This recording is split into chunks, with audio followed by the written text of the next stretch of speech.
goddamn. Coming from the woman Welcome that says, back, "Hello!" everyone, Hello! to Misty Mountain Streaming on a Thursday night for the first time ever, except... Actually, it is the first time ever, because last week we didn't do it. We didn't do it for Hallow's stream because, my baggage and Canada. Hello and welcome, everyone. I see Talon Reith for the first time in the chat. Evelyn May Cosby is here. Bebop Styles, still one of my favorite Twitch names in existence. Sheepish Lamb is here. Existential Nerd is here. Hello, everyone. We have beautiful new faces on the screen in this general direction from me. Look at them all. What strangers. Oh, my Sophie is in the chat. Hi. If this is your first time here, and I hope it's not your last, we are Misty Mountain Streaming. We like to tell and experience great stories, and our preferred way of doing that is by playing tabletop role-playing games like Dungeons and Dragons, which is what we are doing tonight. Really? Are you sure? That's what I came here for. Did you guys come here for something else? Maybe, I don't know. Oh, okay. Oh.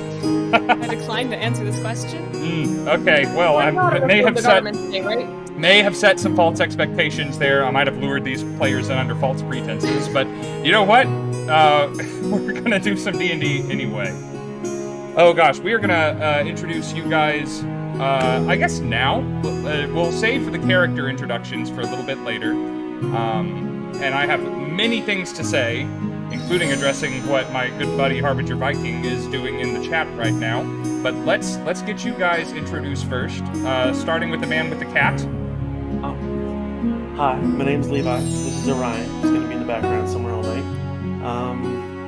My character is Emannuel Longhorn, and I'm a good old friend of Rob's who finally said, you know what, man, maybe people should, see you play D&D again. I said, okay, I'll be there. That's excellent. Yeah, Levi and I are probably the closest, have known each other the longest of anybody on screen. I'm sorry, Rose and Katya, I think the two of us have you beat. I know. Sorry.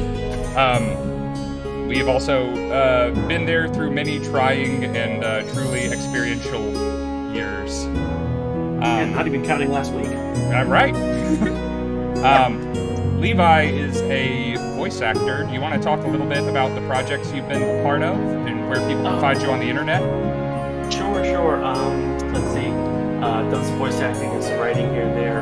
The thing I'm most prominently known for is called Ruby Abridged. For the record, no affiliation with the actual Ruby channel. However, they were big fans of us, and I still love that. I voiced Lyran, Mercury Black, and I did a lot of the joke writing on the show. So if you're ever a fan of Ruby Abridged, say hey, give us a little shout out there. You might be somebody I've chatted with before. Who knows? Did a couple other small things, but that's the big one. That's the one people know me for. That's the boy. I think my music up is up way loud. I just changed it. People do let me know if we need to repeat any of that or if it is any better now. Thank you, Levi. Let's keep going across the bottom of the screen and say hi to Katya. Who are you? Where are you from? And why are you here? Hello, trying not to hit an existential crisis. Hi, my name is Katya Saturday. I'm an actress and a writer, and a wonderful member of a very wonderful team of D20 Tales. We play D&D, which is, I believe, someone says some nerd game nerd people like. We play it live, we play it on YouTube, find us as D20 Tales, and I'm just so happy to join this amazing team for some more adventuring. Let's get going. All right, excellent. I'm unfortunately going to have to recap things that Levi said because I was apparently drowning him out with some music. Levi and I are good friends, have known each other for a long time, have played D&D together before. It's only the two of us that have played D&D together before. With me, Rose and Katya have played in the past. And Levi is a voice actor, most prominently and recently known for work on Ruby Abridged. If you're a fan of the Ruby series, he wrote a lot of the jokes and voiced a character whose name I can't pronounce. That's fair. Is it Lyrin? Yeah, Lyran. It's basically male Mulan. I lied, I can't pronounce it. Lyrin? That was a bad joke. Hey ho! You're gonna fit right in around here. I'm gonna fit Lytrin. Okay, don't push it. Don't force it. That was worse. Hi, Rose. Hello. I'll take that as my introduction. It's your invitation to have an introduction.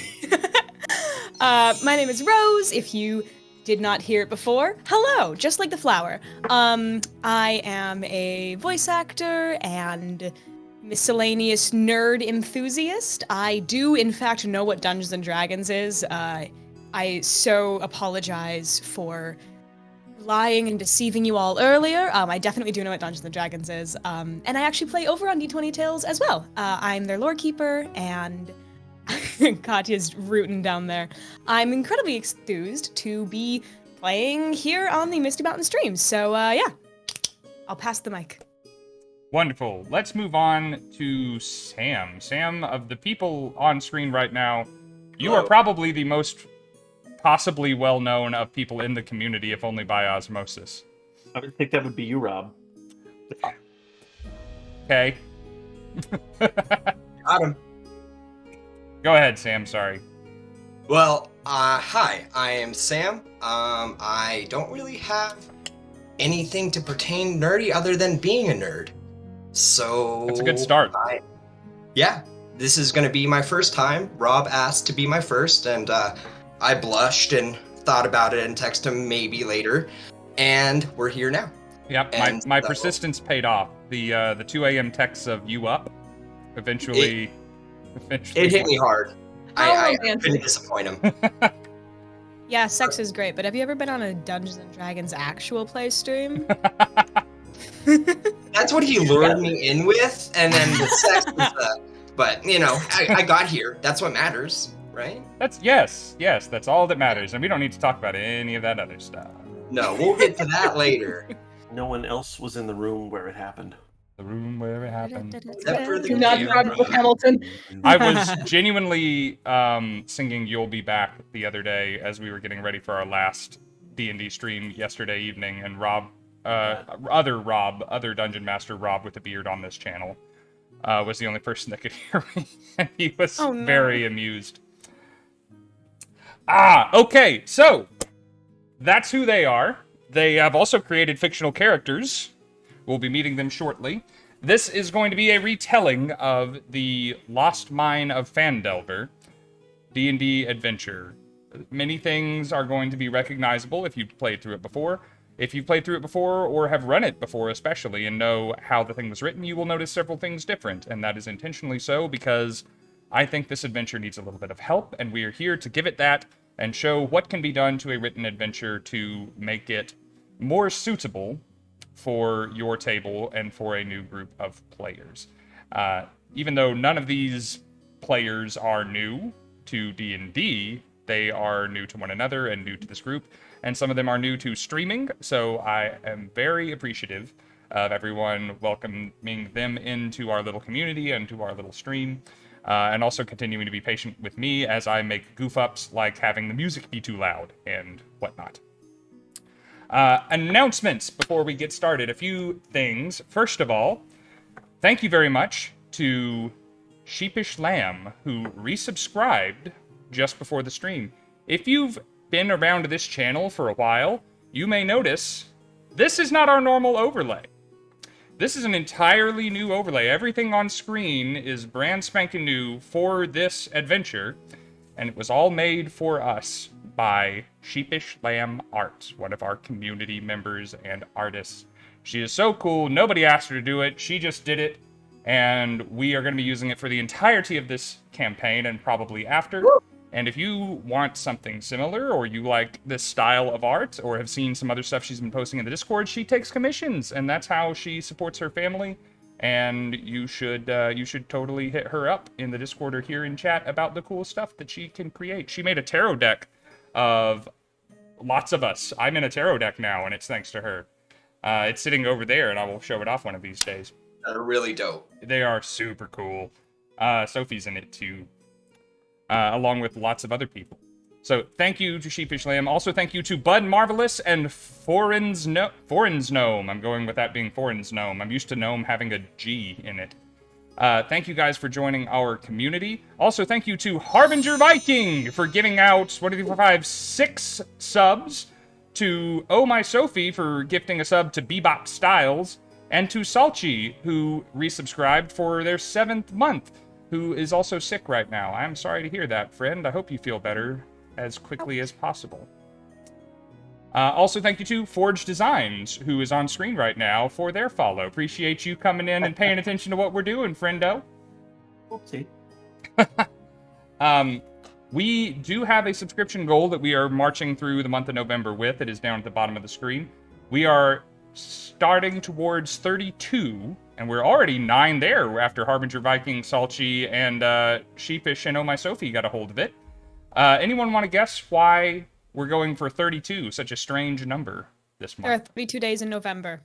That is... Oh, sorry, I did not raise my No, hand. that is not the reason. That was the reason I last feel month like- when there were 31 days in October, but it is not the case here. Any other guesses?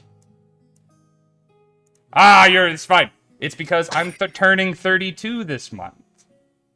Oh, This is the birthday month, and when I'm turning 32, we're going to have 32 as our sub-goal. surprise. Tomorrow's my 30th. Really? Ooh, sweet Oh, snap, birthdays. son. Happy birthday to Sam. I mean, early. By the time we get off of here, it'll be close to your birthday in some time zone. Yeah, exactly. I mean, I was born somewhere. You In some point, it's already your birthday. You were? so- Okay. I think I was birthed. I don't know. Okay, existential crisis continues. Yeah, we'll go into that later. I'm so used to Deep trauma, it's fine. I'm so used to the word existential being followed by nerd because of our community moderator, Eric. And the existential, I just never expect the word crisis to show up. Yeah, so when we reach 32, I will be giving away another set of dice. However, there is a special thing that we are pushing for. I just got approval for it today. All of the Misty Mountain Gaming road crew, men specifically, myself, my boss, Ian, Stephen Roberts, Sean, Tucker, and Harbinger Viking, who I hope will join us, he's the only holdout so far, have agreed that if we reach a stretch goal this month, so beyond the 32, there will be another number.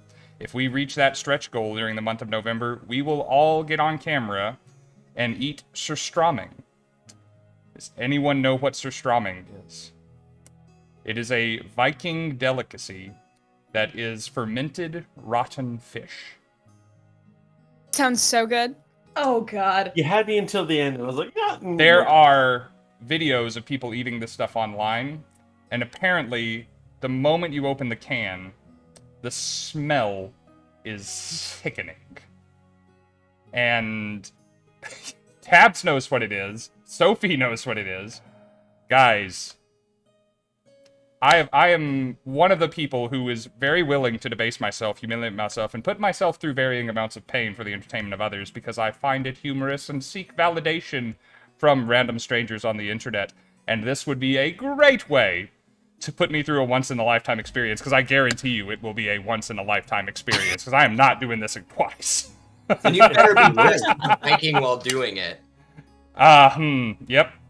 Yeah, I think you'll really just fall in love with the experience, actually. probably the experience, probably not the smell. So, that will be a stretch goal for this month. We are already a third of the way there, and it's not even... Well, we're definitely a third of the way there now that J-Mount gave out a community sub, and this is only the second stream of the... or the third stream of the month. We got plenty of time. I think we're going to do it. You'll have me eat some smelly fish. Smelly, fermented, rotten fish. Yes, the Don't fermented, forget about normally, the rotten. the fermented part, like, got my interest, and the rotten, like, pulled it back. That's usually how it goes. You hear fermented and you're like, oh, okay, we could work with this rotten. Now that we have several people watching, this is the final announcement, and we'll get into some Dungeons & Dragons. We're doing giveaways tonight. We have 3 giveaways that we're going to be drawing for, we're going to say at the middle of this stream when we come back from the break. So we don't have a lot of time to get the tickets, so go ahead and be buying those. Moderators in the chat will be able to direct you on how to do that because Eric is way better at this than I am.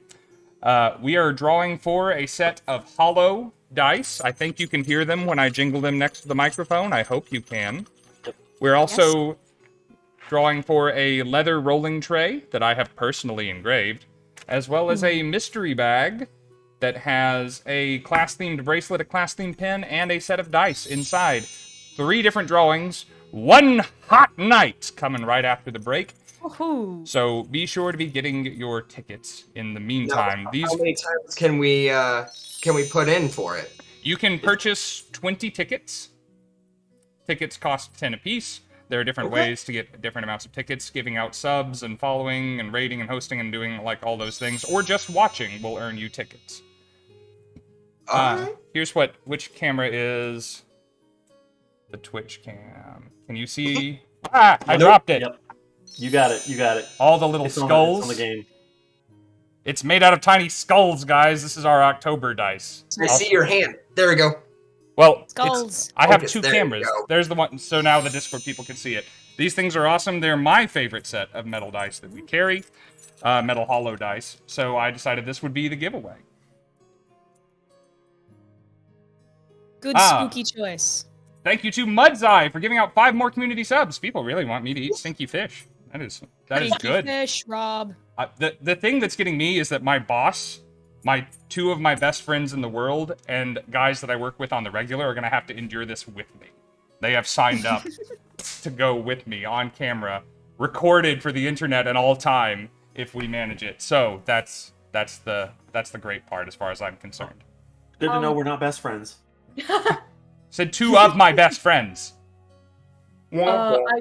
I want to point out that Cam, son of Ander, I hope I said that right, actually pointed out that fermentation kills all the stuff from the rot that would hurt you. So you're going to be fine, but the experience, I don't think that will make the experience any less entertaining. Apparently it is sticky and slimy and awful to touch. Will. Yeah, I'm expecting it is served raw, but it is supposed to be safe to eat.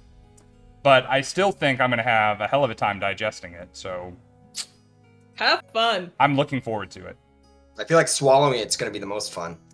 See, and I'm not... I've never eaten oysters, which are those things that you're just supposed to, like, get down your gullet without having them linger in your mouth. So I'm probably going to struggle. I'm going to have a bucket right here. Just start practicing. Just... Practicing swallowing. It's so good to have you on the stream, Sam. Hey, you know what? Yeah. Always going somewhere else. You guys could set a date and, go practice. Okay. Well, guys, do y'all have any announcements? Are y'all doing anything this coming week or that people need to be looking forward to before we get into talking about D&D? Just trying to get back to breathing after Rose's comment. Anyway. This is going to be a fun gaggle of friends, I can tell. All right, everybody got your has everybody got your ways to hydrate and dehydrate? Does everybody have dice handy? What are we all rolling tonight? I got many types. Oh, my new ones are upstairs. Oh well. They'll wait for next Oh, week. it'd be a shame if you had a wife who could get things for you. Wow, a shame indeed. What a coincidence. What a quinkadink. I'd gladly show off my dice because I love them. I gotta show off the special one. I'm going for my focus, darn you. I'm going for a Tiger's Eye set. Ooh. This was the first gemstone dice set I ever bought. And I bought it Come from on. us. I've got the quartz set. Ah, you got the quartz? Hell yes, brother. Yeah, with gold writing. Oh, I see green and gold. Very nice. Very, very ranger. Yeah, it's I've had these for a little while, and one of my favorites. Actually, I got them around the time we were playing that Curse of Strahd game. Yes. Still dying to get on it. It's I love still that one of my set. favorite characters. Obsidian Fabled Mark for Katya. Very nice. Yep. I actually India. got- Oh, you got the dragon set. I've got the dragon set. I do. It's so pretty. I love the way everybody's holding it. I feel like it's a Power Rangers moment, Morphin time! I found out that's the only way I can get my camera to focus. Don't make fun of me. I got my morphers. Like We make fun of each other. Like, Federation. that's the thing. Oh, grab 'em. Wonderful point. Hello, Icy. Ahoy to you. I should mention our normal channel points redeems are turned on. And this is news to the players, by the way. I don't think I've explained this to any of you yet. So, the viewers have the opportunity to spend channel points to give both of us, players and the Dungeon Master, advantage, inspiration, guidance, or something that we like to call accomplice. So, right now we're going to start the game with Dungeon Master's Accomplice, thanks to Mythical Mania, my good buddy James. And PC's Accomplice, thanks to our dear Icy. And Sam, you have been awarded Inspiration by Dabs. So I'm going to mark that here. If you see over under Sam's face, there is a little gold D20. That's marking that he has inspiration. He has inspiration, so he does not need inspiration. Don't buy it for him twice. I won't let him have it. Buy it for someone else. Oh, inspiration? Yes. And look, and there's one for Rose. And there's one for me. Thank you, Eric. So this is what they look like. You may spend an inspiration at any time you pick up a D20 to roll again. You may use a guidance anytime you're making a skill check or an ability check to roll an additional D4, just like the cleric cantrip. You may spend PC's Accomplice to break the rules in some way. So if there is something that you would like to do that is not covered by the rules, or if you would like something to go your way regardless of what the dice say, you may use PC's Accomplice to do that. It needs to be an agreement from the group of you to use PC's Accomplice. As for Dungeon Master's Accomplice, I might give a creature a legendary resistance that it didn't have. I might have it take 2 turns instead of its normal 1. Or I might add 2 extra monsters to a fight instead of the normally prescribed amount. These are the things that you can use these things for. We used it, last night to give an additional 4th level spell slot to one of the players who used theirs in a suboptimal way that they didn't get all their money's worth out of their highest level spell slot. Do y'all have any questions about how this works? No. Alright, I'm going to be dispensing the guidances. You all have a guidance to start the game. Rose and Sam have inspiration, I have inspiration, and more may be purchased. I will be trying to stay on top of that as the game goes on. Well, is everyone ready? Let's go. Bring it on. Let's go. Long time before we actually started playing the game, guys, we had a lot of announcements, a lot of people to meet. Normally, we will be starting faster than this if this is your first time here. So, let's get into tonight's session. The Sword Coast has long been home to adventurers and their stories. The coastal cities, the metropolises of Waterdeep and Neverwinter, separated by hundreds of miles of idyllic coastland, are as synonymous with fame and fortune as the very ideas themselves. The city of Neverwinter is where our story begins. The city of skilled hands, the jewel of the north, one of the most prominent and successful cities in existence, sadly fell prey to a natural disaster. The eruption of nearby Mount Hotenow caused earthquakes and lava flows that destroyed much of the great city and completely slew its noble house, its ruling party. The devastation is known as the Ruining, and it has forever altered the lives of those living in the Sword Coast at the time. Many lost family members, businesses, homes in this trying incident. Because of this, many have fled to the city to be part of its rebuilding effort, and many have departed it in search of more stable lives and more comfortable living. In the throes of this experience, 4 adventurers found themselves caught up in the tales of one Gundren Rockseeker. Gundren is a dwarf approaching his middle age, always looking for the next get-rich-quick scheme. He and his brothers have been out in the mountains and woodlands south and east of the city of Neverwinter in search of treasure and forgotten gold.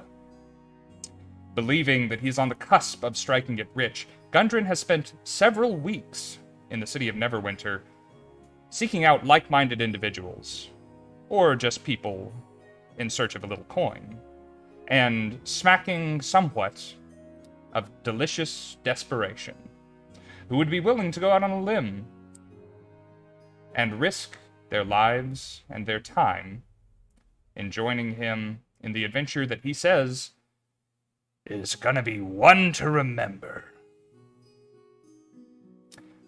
4 such adventurers, are Zentris, Tyria, Nia, and Emannuel.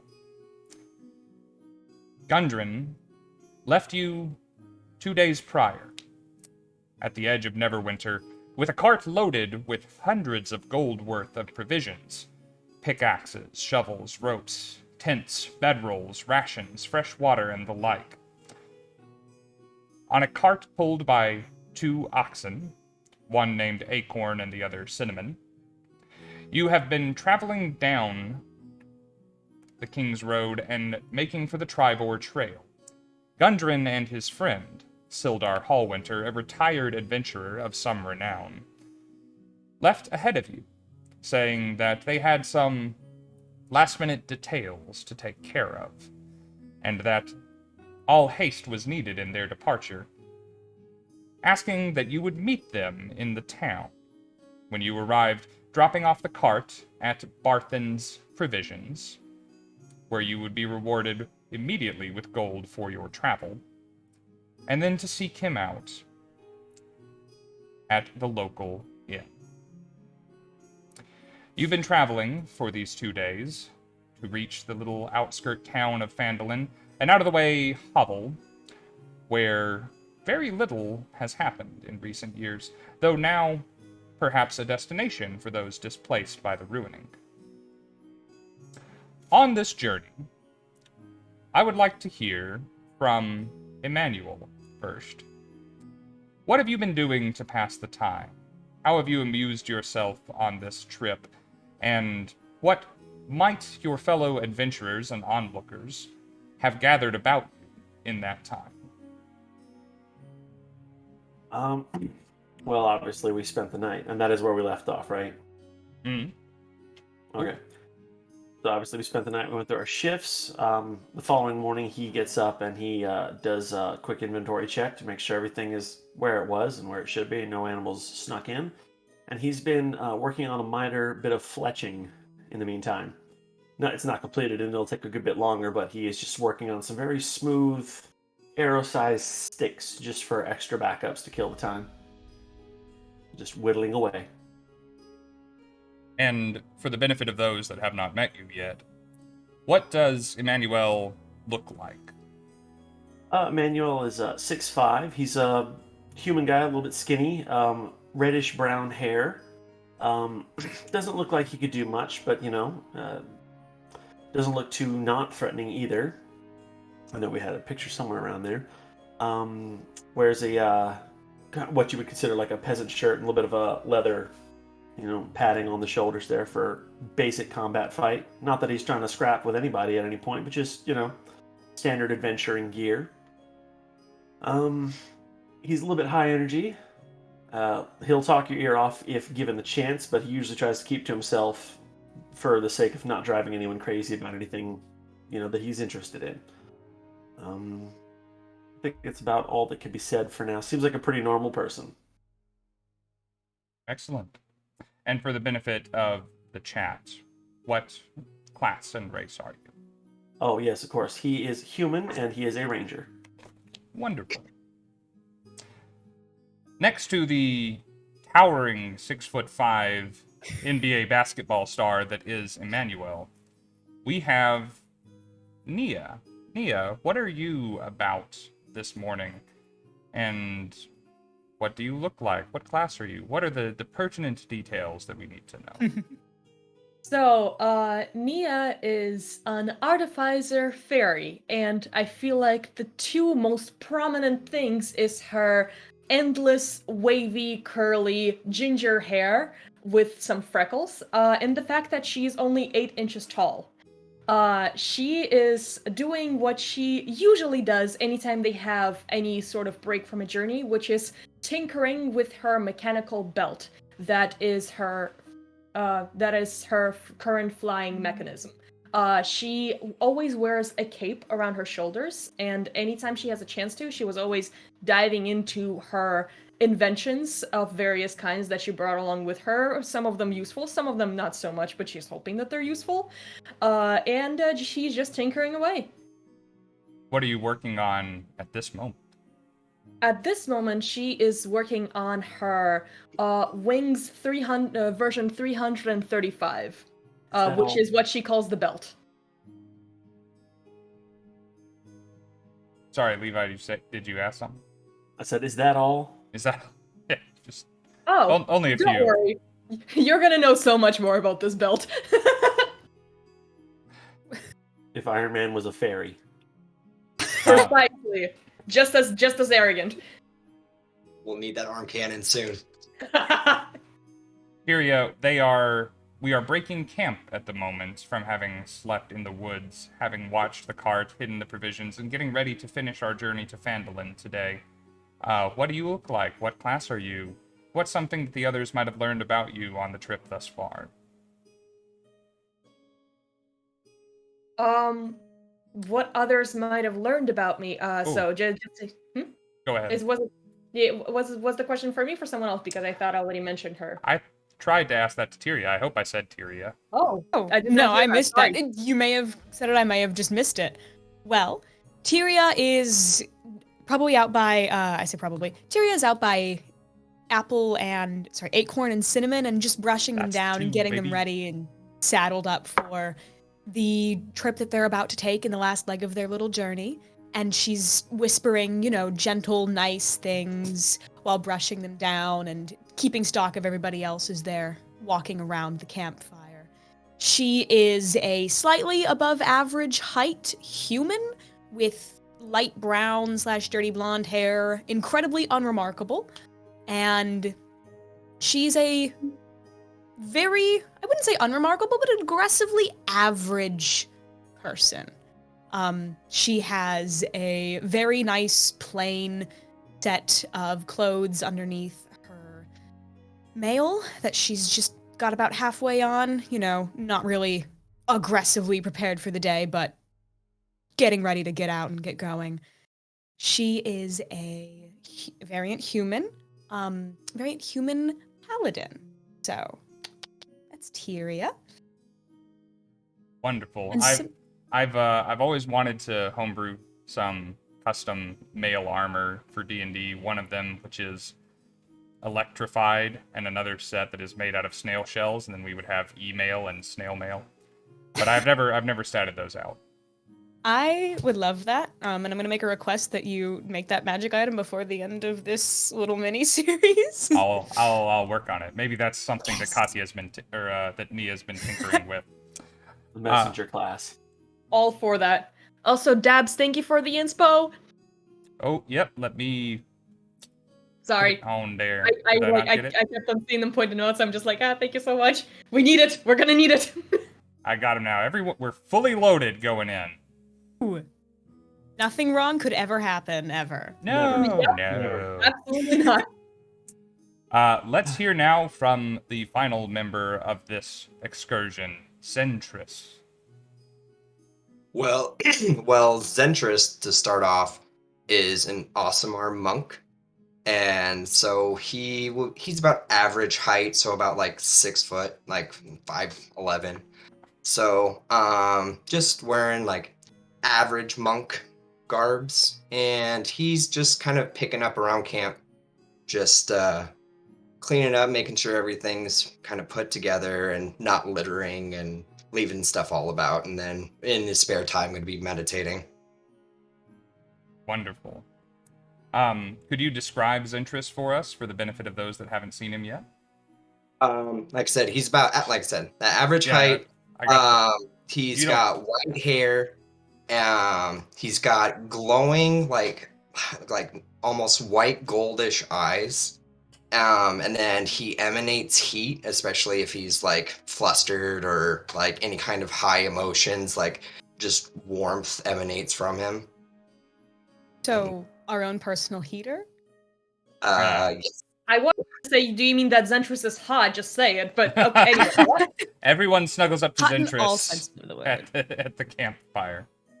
But he is extremely since he grew up very secluded, so he's very quiet and to himself and just kind of not trying to interrupt other people doing their stuff, trying not to.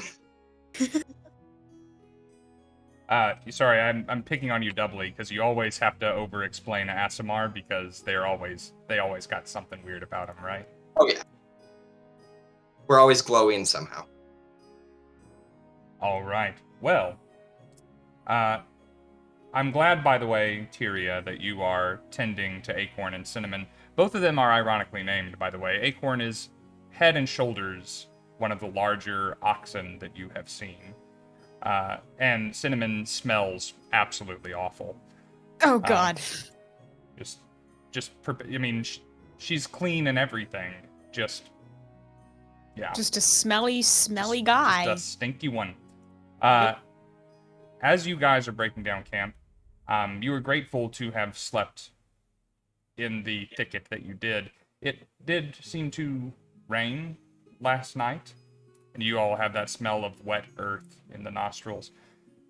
Something some of you might enjoy or dislike, but it is there nonetheless. Other than that, the weather seems to be clearing today. Good for travel if the soft roads don't slow you much. You succeed in breaking down camp. You gather your things, reload the cart. Who is driving the cart today? I will be. Tyria shall. Alright, the rest of you load up, or you're welcome to walk beside, and your journey will resume. You're expecting to make Phandelver, by all the accounts that you have been given, somewhere around early afternoon. Rising with the sun, you notice that the road is beginning to climb upward ahead of you as you're heading into foothills and mountains as you continue east. The going is somewhat slow, thanks to the rained roads. You notice old tracks in the mud. Nothing too recent. This is not a very heavily traveled road by anyone's estimation, and looking behind you, you see the very clear ruts where your tires of your heavily laden cart have passed. I would like everyone to make a perception check as they travel, because this is D&D, and every game starts with a perception check. You must thieve. I was gonna jokingly say every first perception check I always fail, and it's not a joke. Not horrible, but still. Oh no. You know what? It's good to know yourself. All Okay, right. so no taverns and no perception checks. Good. All right. Who got above a 10? I'm at 10. You're at 10. Wonderful. At 10. Also 20. at 10. 24. 20. What? Not that good. Are Nope. you sure you're level 1? Yeah, I'm- What did you my roll? perception is +5. I know, I'm kidding, buddy. Mine also is +5. This is just not fair. Tyria, what did I you rolled get? a 19. A 19. All right. Mhm. So, both of you become aware, as you are traveling up the road, that there is some commotion. The trail is just kind of following the geography ahead of you, the topography, if you will. So it winds back and forth. You're never able to see very far ahead of you on the road as it winds amongst the hills and the rocks. But ahead of you, around a curve, you're hearing snarling and growling. You think that probably you would have stumbled upon whatever this scene is, regardless of whether or not you were so perceptive. But being as perceptive as the two of you are in this moment, you may have an opportunity to make some decisions before you walk into something. Sounds like at least 4 creatures Zentris, just because you rolled so well, you haven't had a life where you would have met a whole bunch of wildlife. Nope. Give me a nature check. I will allow you to do that to get some extra intel based on your enormous roll. Well, we'll see my enormous nature check of a +0. That's a hot 5. A hot 5. You tried. Doggy. So, I won't tell you what they are, but at I least don't know what Earth is, so... they, you recognize some, there's, growling and snarling. At least you know some of these sound canine, but not all of them. Currently, Tyria and Zentris, you are aware of this sound. Nia and Emannuel are focused on other things at the moment. I immediately pull the cart to a stop as swiftly and silently as possible, and then turn around on my shoulder to talk to those inside the cart. It seems we have a disturbance on the road in front of us. I would suggest not running straight into it. Manuel grabs first voice and says, define disturbance. They sound some like canines and something else. I'm not getting what the other thing is. Nia perks up right away and just stands in this like position of fight. Do you mean wolves, bears, what? I really want to get out of this forest already. I haven't seen much other than dogs, really, so I'm not 100% sure. Okay. So why don't we pull the cart over on the side of the road and then send someone to see if they can scout ahead, see what's up, and then report back? Yeah, I can run ahead and try to see what I can see and then come back to you guys. Okay. Emannuel, are you sneaky? Do you want to go with him? Yes. Great. Very You two much so. go. Great. Nia and I will stay back and guard the cart. I love that idea. Let's go. All right. Hops out, strings a bow. Yep. I'll pull the cart off the side of the road slightly, not to get it stuck, but just enough so that it's not in plain view. Gotcha.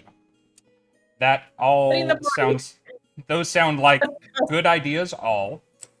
Why don't we have the boys make some stealth checks as they advance? You're able to follow the road if you wished, or you could cut through what you imagine is a fairly narrow stretch of trees to get to the other side of this bend in the road and have a little bit of cover as you're looking. I assume that's what we're doing, but if I'm wrong, let me know. Total of 10 for stealth. Okay. You have the opportunity to use your guidance or inspiration that the chat has afforded you if you wish to use it now. The DM strongly suggesting using your guidance. You might want it. You might want it more later. I do have the ability to buy these awards limited to basically one per person per stream. So Gotcha. it will carry over from stream to stream. You're not likely, I think, if I still have it set the way I wanted to have it set, to get a second one in the same session, though. No, I'll stick with it here. He's a tough guy. If he gets into a fight, I'm pretty confident he's going to win. Okay. You saw a 10 for you. What did you say, Zentris? What's your stealth? 23. What's going on? Ventress over what's here happening here? blowing us out of the Everybody. water. These are my strong points. I don't know. I'm awful on a lot of other things, but these are the things that I am good at. Welcome, dice Sam, are you to the using? stream, everyone. He is the anti-Crash Candy Use my cosplay. 1d20. Oh, Oh, need to give me I a like pair that of one. those dice. Yeah, I need to just go to your house and steal that set, apparently. Those people I rolled a 5 on it a minute ago, so I mean it's balanced. All right. Zentris, as you are making your way forward, you've seen Emannuel, like, breaking down camp. You saw him covering stuff. You know he's an outdoorsy kind of guy. Nevertheless, as you are walking forward, you kind of feel yourself veering slightly apart from him, just to separate yourself from a little bit of extra noise he's making that you feel like you are not in this moment, and you don't want to be given away along with him. Nevertheless, the two of you do cut through this copse of trees, and while still under the cover of the thicket and the canopy, you see ahead of you on the road a scene playing out. Roughly 50, 60 feet ahead of you, there are two large carcasses on the road. Exactly what, it's hard to say, because your view of them is obstructed by three lean wolves. Emannuel, your appreciation of different creatures through your upbringing and your days of traveling tells you that these creatures are hungry. Not starved, but eager for their next meal. So they are circling around and trying to get access to these carcasses that are just obstructing the road. Their intentions being thwarted by an unusually large, by all accounts, brown bear. Ooh. This bear has gray in its fur as it has aged around its face, and is noteworthy not only for its size, but for the fact that its head, neck, and shoulders are covered in bare, scarred flesh, particularly over one eye, which seems to be either wounded shut or missing.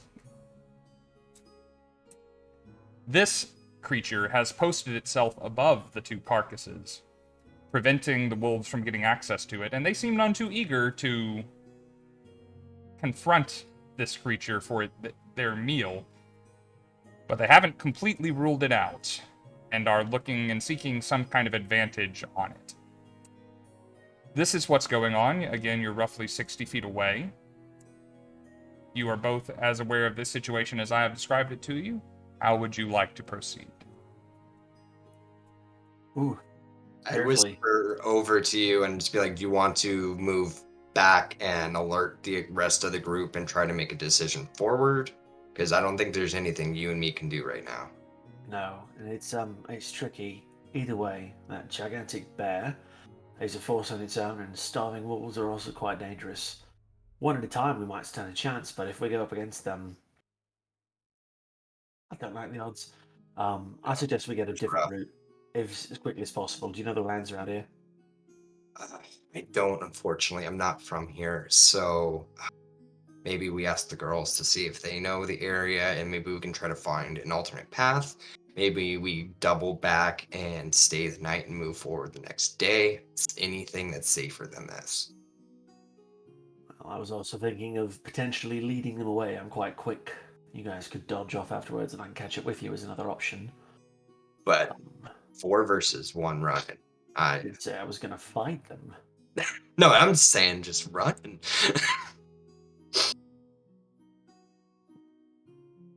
All right. We should fall back for a minute.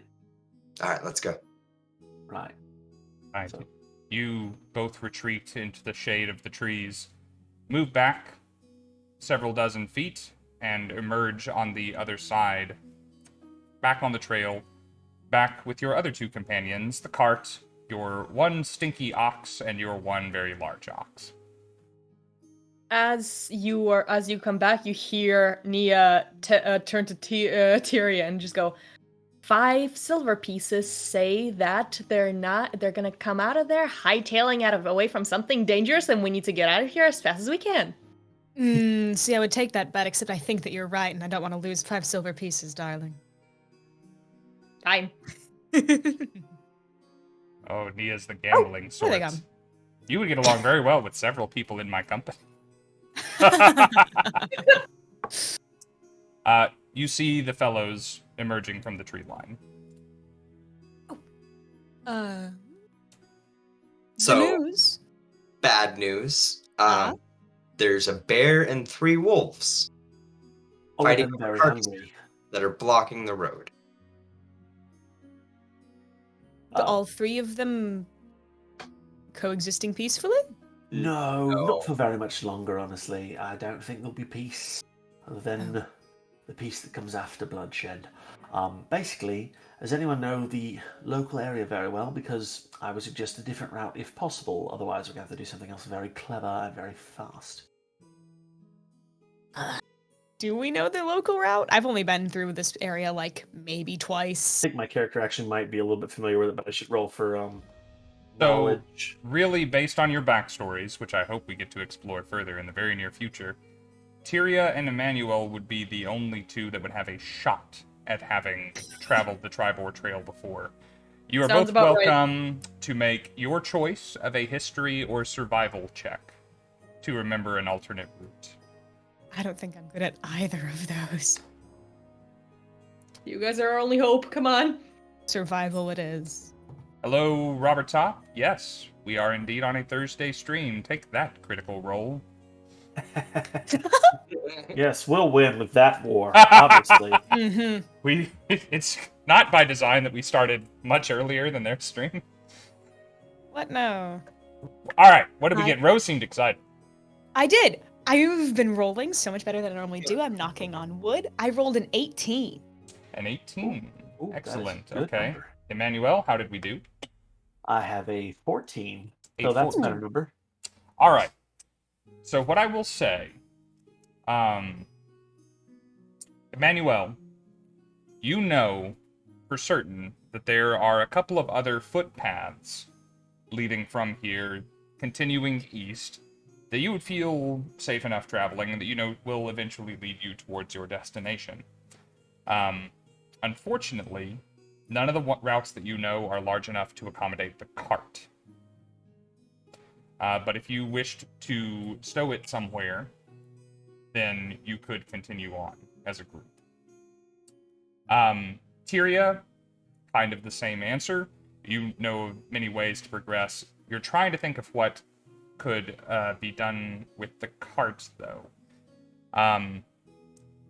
You know one of the footpaths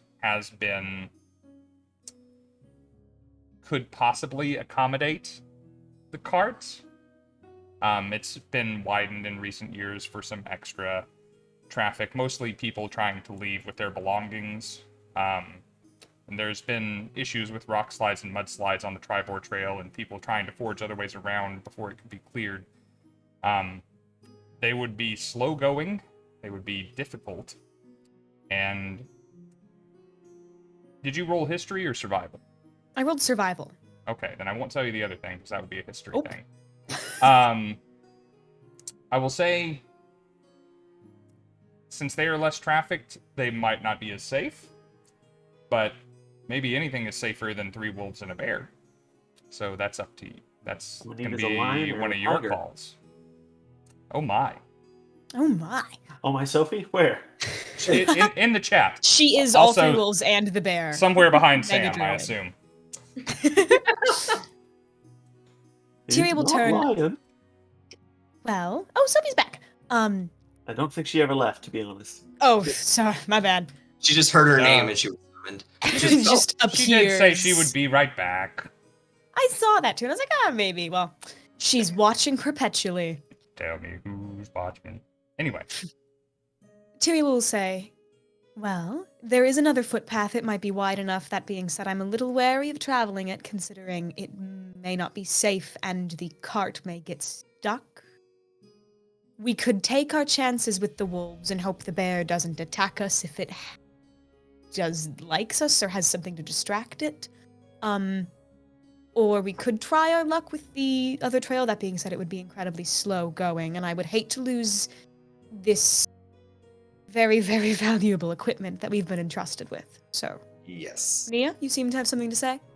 Well, okay. I don't know if it's gonna work, but I'm just throwing it out there. I have been working on this little thing that can actually create a certain smell around an object of some kind, and since these creatures, since they love smelly stuff, we can make something that smells like either really good to them and just someone can just yeet it as far away as possible for us to just dip through. I don't know if it's gonna work, but it's a chance. We make something smelly and then just chuck it into the woods and then run through? Yeah, like let Chuck through so they would go after it instead of going after us, because I don't know what about you guys, but I don't want to be eaten today, That actually leads to a really good point. We do have something that is very smelly, that's large, and alive. Smack it on the ass? I mean, I'm okay with that. I mean, we can go with Can one. can this cart move with just one horse? We're not giving them our horses. Well, it's They are slowly. they are oxen. It's an ox. They're oxen? Ox, Sorry. yeah. We're not giving them our oxes. Do you want to give them our lives? Rob. I think there was a better choice for either of those. Okay, I'm just throwing options out there. That's not us. Okay. Why don't we try throwing the... We could try throwing the rock or an object that smells, and then when they run, if they don't run, then we just attack them and hide. If we're gonna attack them, I would suggest doing it from a distance, so that, we don't immediately get ganked by these wolves and bear. But, This bear looks really rough. it does? He's Oh, old, he's very big, he's very gray, Hard. and he's very good at it. Doesn't look like he might have one eye though. I don't know. Yes. So I will say, for the benefit of those that have seen the bear, first of all, you don't get to be that size of bear without Practice. without winning your share of fights. Also, it was scarred to hell and back, so...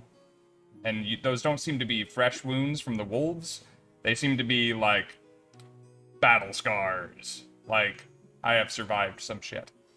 That said, it definitely seems old. It's probably not in its fighting prime. Take and do with that what you will. And I will remind, the wolves seemed hungry and desperate, so they are likely to act in ways according to that. If you want to know more about those things, this is not me necessarily recommending that, but you're always welcome to see if you can learn more about a situation by rolling a skill, and I might tell you more stuff. Could I roll insight on the situation to see like how close like they were to like actually getting at each other's throats, to maybe see if we would have enough time to maybe bypass or some kind of opening for anything other? I like that. My idea of insight is that it works on people. For all animal-related insight checks, I recommend you to animal handling, which should also use your bonkers wisdom modifier. Okay. So... well... Now he 7. rolls low. 7? 7. 7. Alright. You seem to go extremes. Like, it's either really, really good or really horrible. Like, there's just no middle ground for you, as I can see. Your take on the situation is that it is going to end one way or another very soon. Either the wolves are going to move on because the bear has intimidated them away, or they are going to attack the bear in an act of desperation, and the fight's going to go one way or the other. With a 7, your impression is that probably within the next minute, things are going to go one way or another, and you might wait it out and see what happens, or you might have a say in the outcome. Up to you. Do we care what happens to the bear and these wolves? Because if not, we could just let the thing play out. Yes, but the question is, how long do we wait? Because then, if there's a fight and someone else wins, then there's a new meal to be eaten, and then we have to wait for that one. Well, if they pick one or the other off, then we only have to fight one if we want to get through.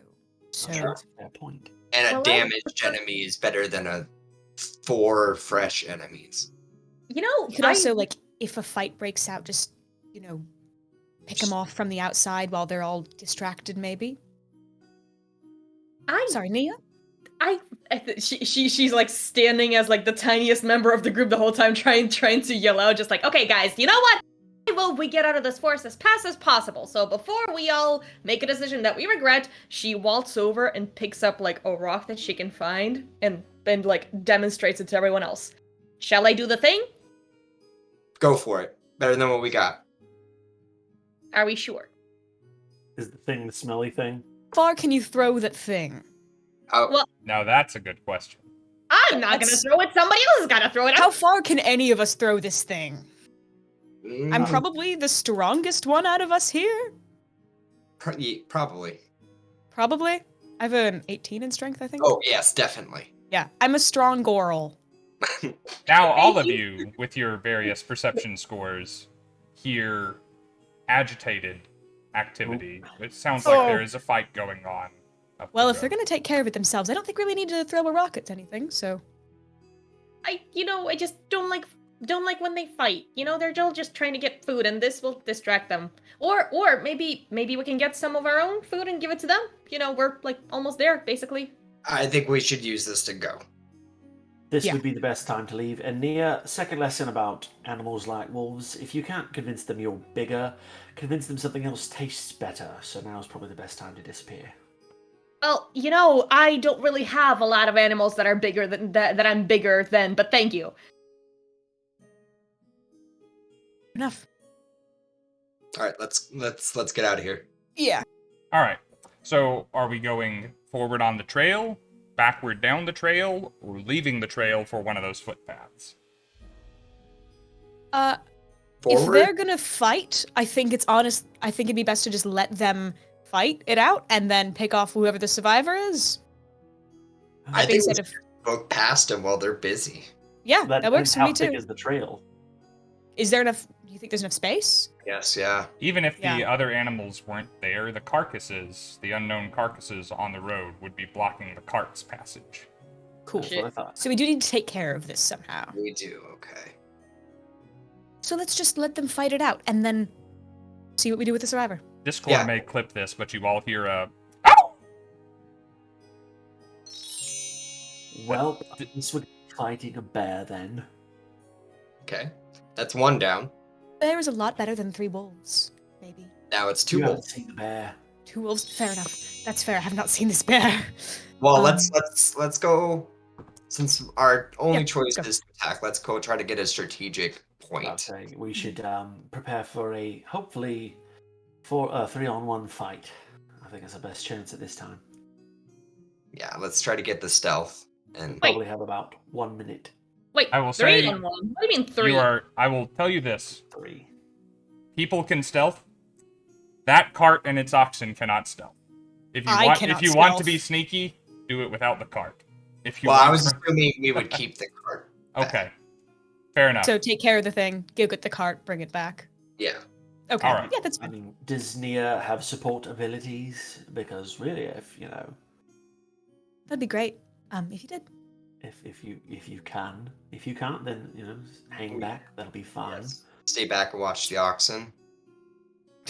Nia takes out like tinkered, almost gun looking, but it's still a sling with a string stretched across, and she just waves it in the air. Hey, I can handle myself. See it in action. Well, I guess then there's nothing else to do but to wait. Could I ask the passive perceptions of the members of the party, please? 13. 13. 13 as well. Also Oh 13. my. So how do I get my pass? So if you were to roll perception, what would you add to the roll? If 5, I just- think you said? or plus 5, yeah. So yours is 10 plus 5, and therefore 15. 15. Okay, so Okay. And Nia? Mine is also 15. Okay.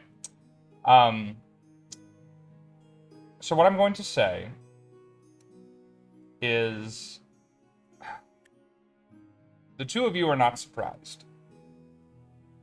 Unfortunately, all other parties involved are.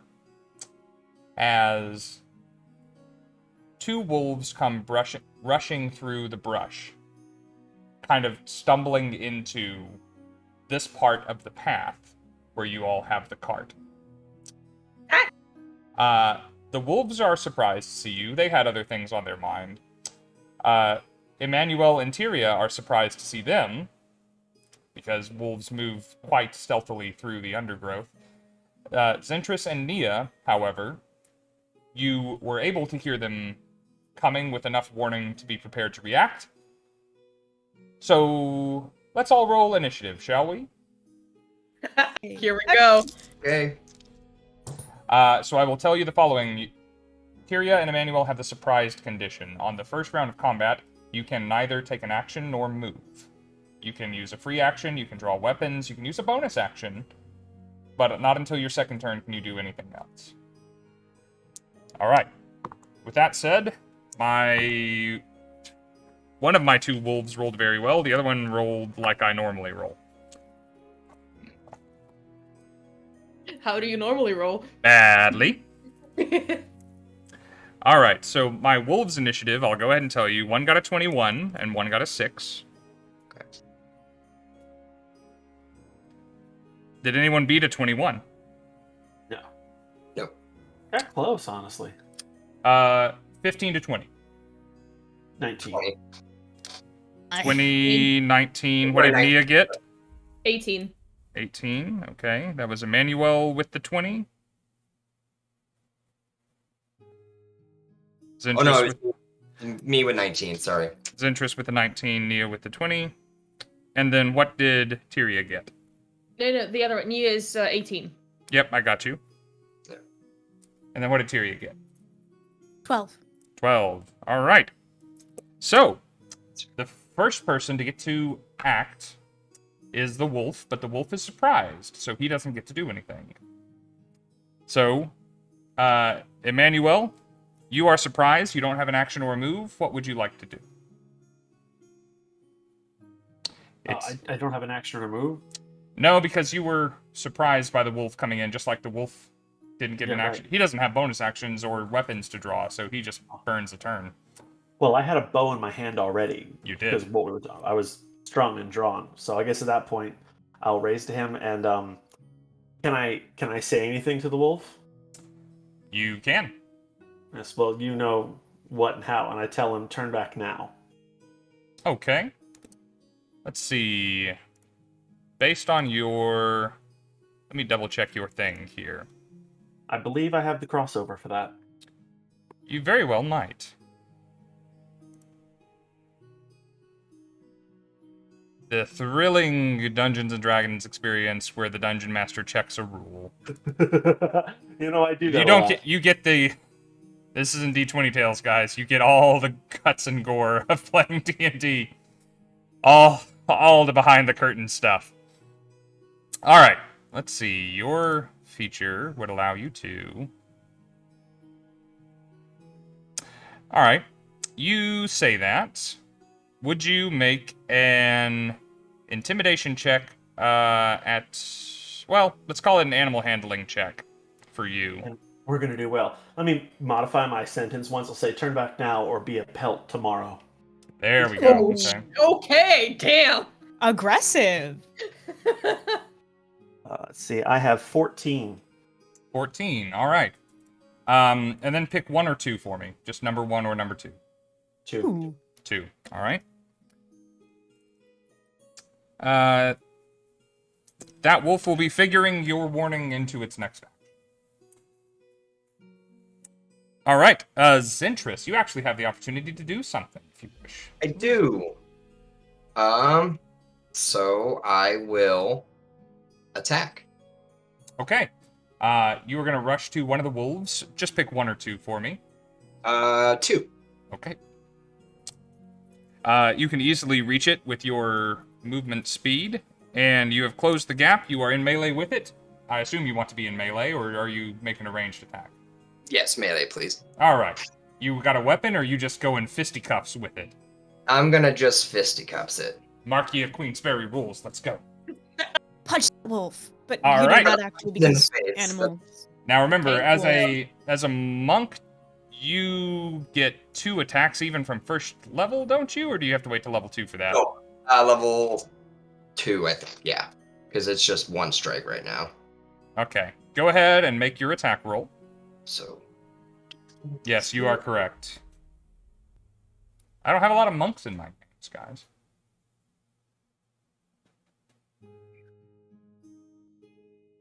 Martial arts, you get to make an unarmed check as a bonus action.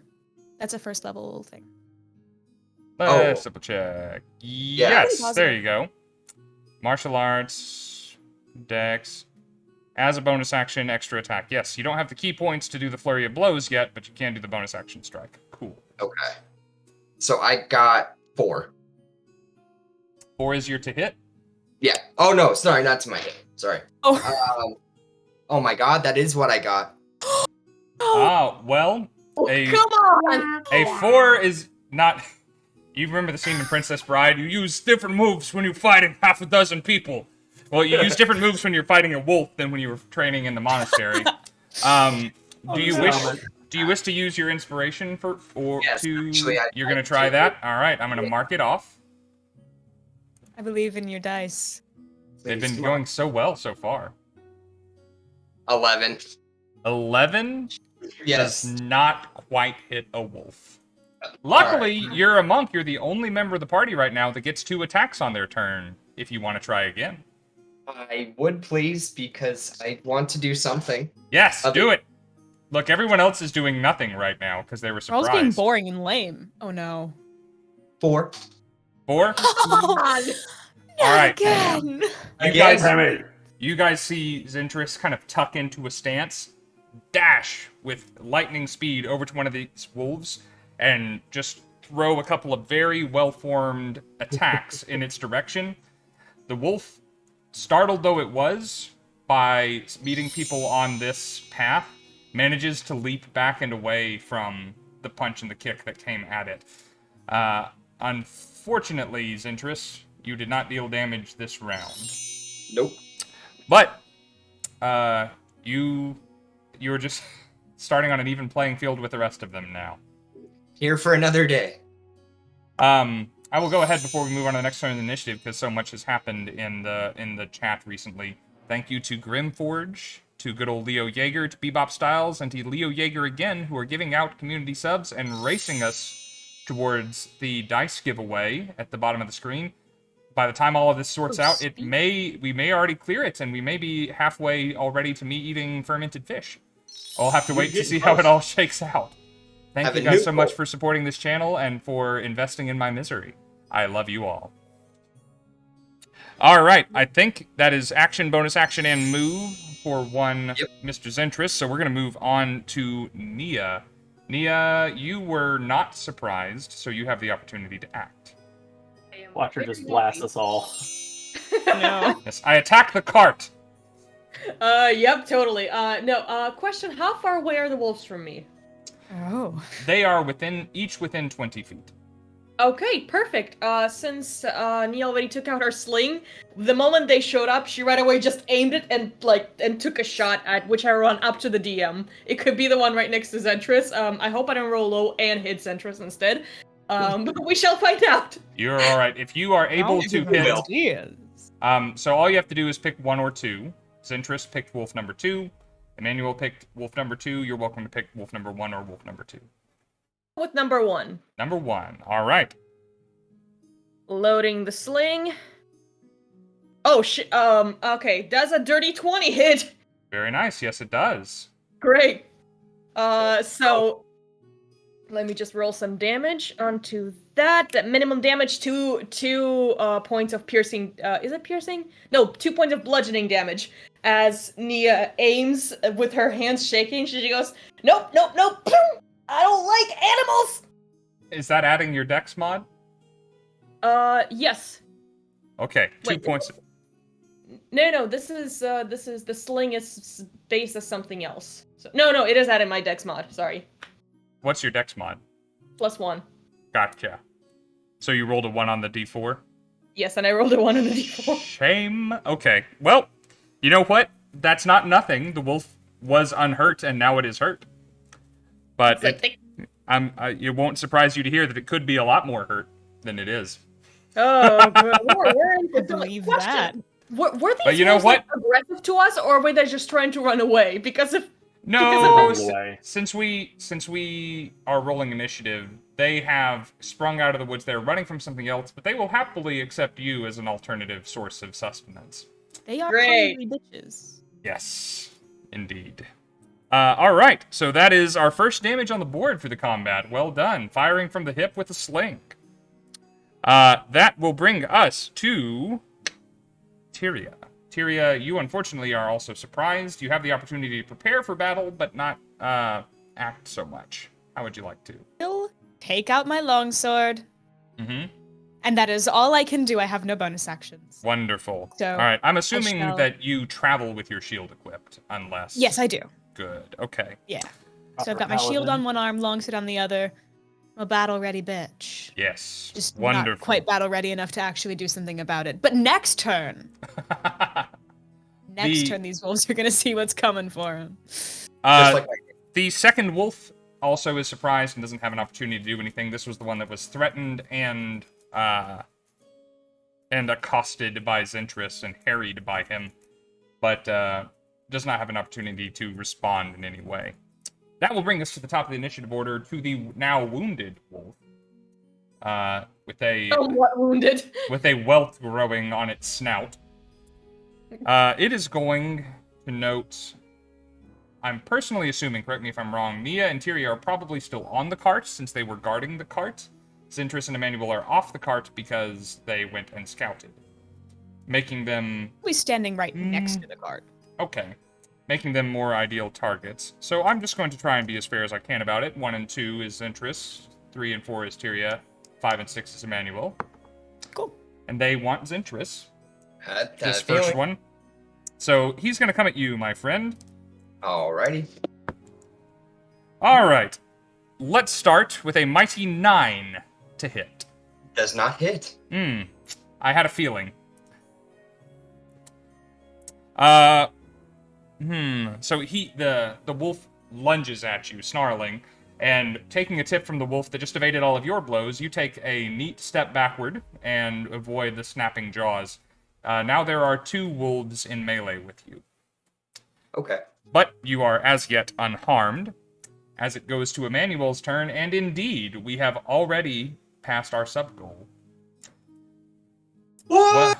Oh boy, Thank you. stinky fish it is. Thank Gonna you. be- Fish. Well, here's the thing.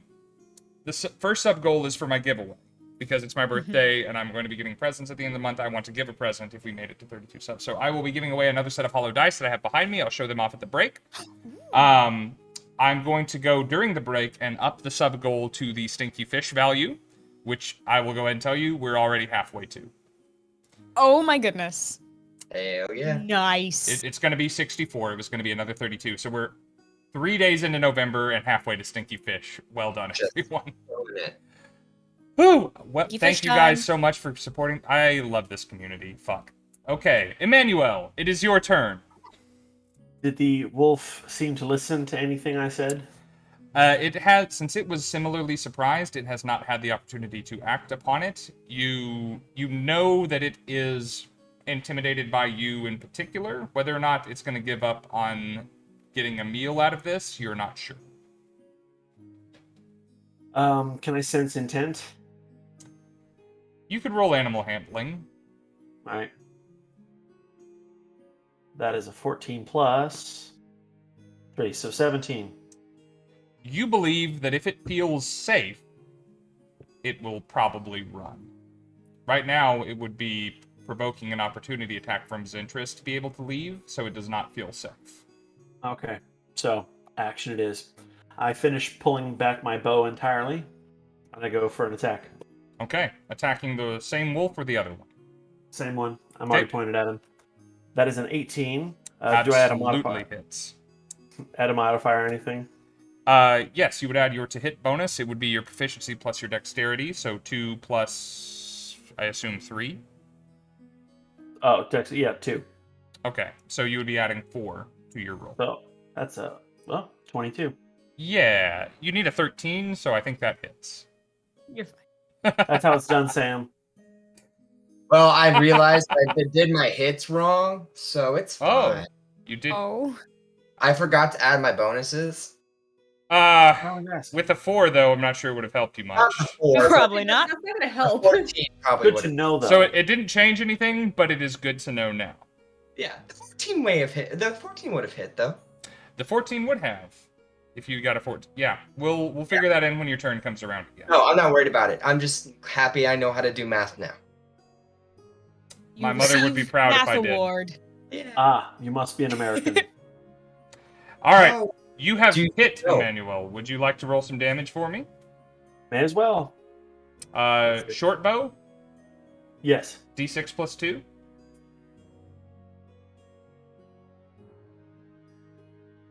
Steve Yes, says there he used is. to do that a lot too. Total of 5 damage. 5 damage. Heading for the head. Wonderful. I mean, not for the wolf, but wonderful. All right. There's And- nobody anyway. The wolf manages to duck its head to the side as the arrow comes in. It was wary of you after your threat. The arrow buries itself high or low on the neck, high on the shoulder.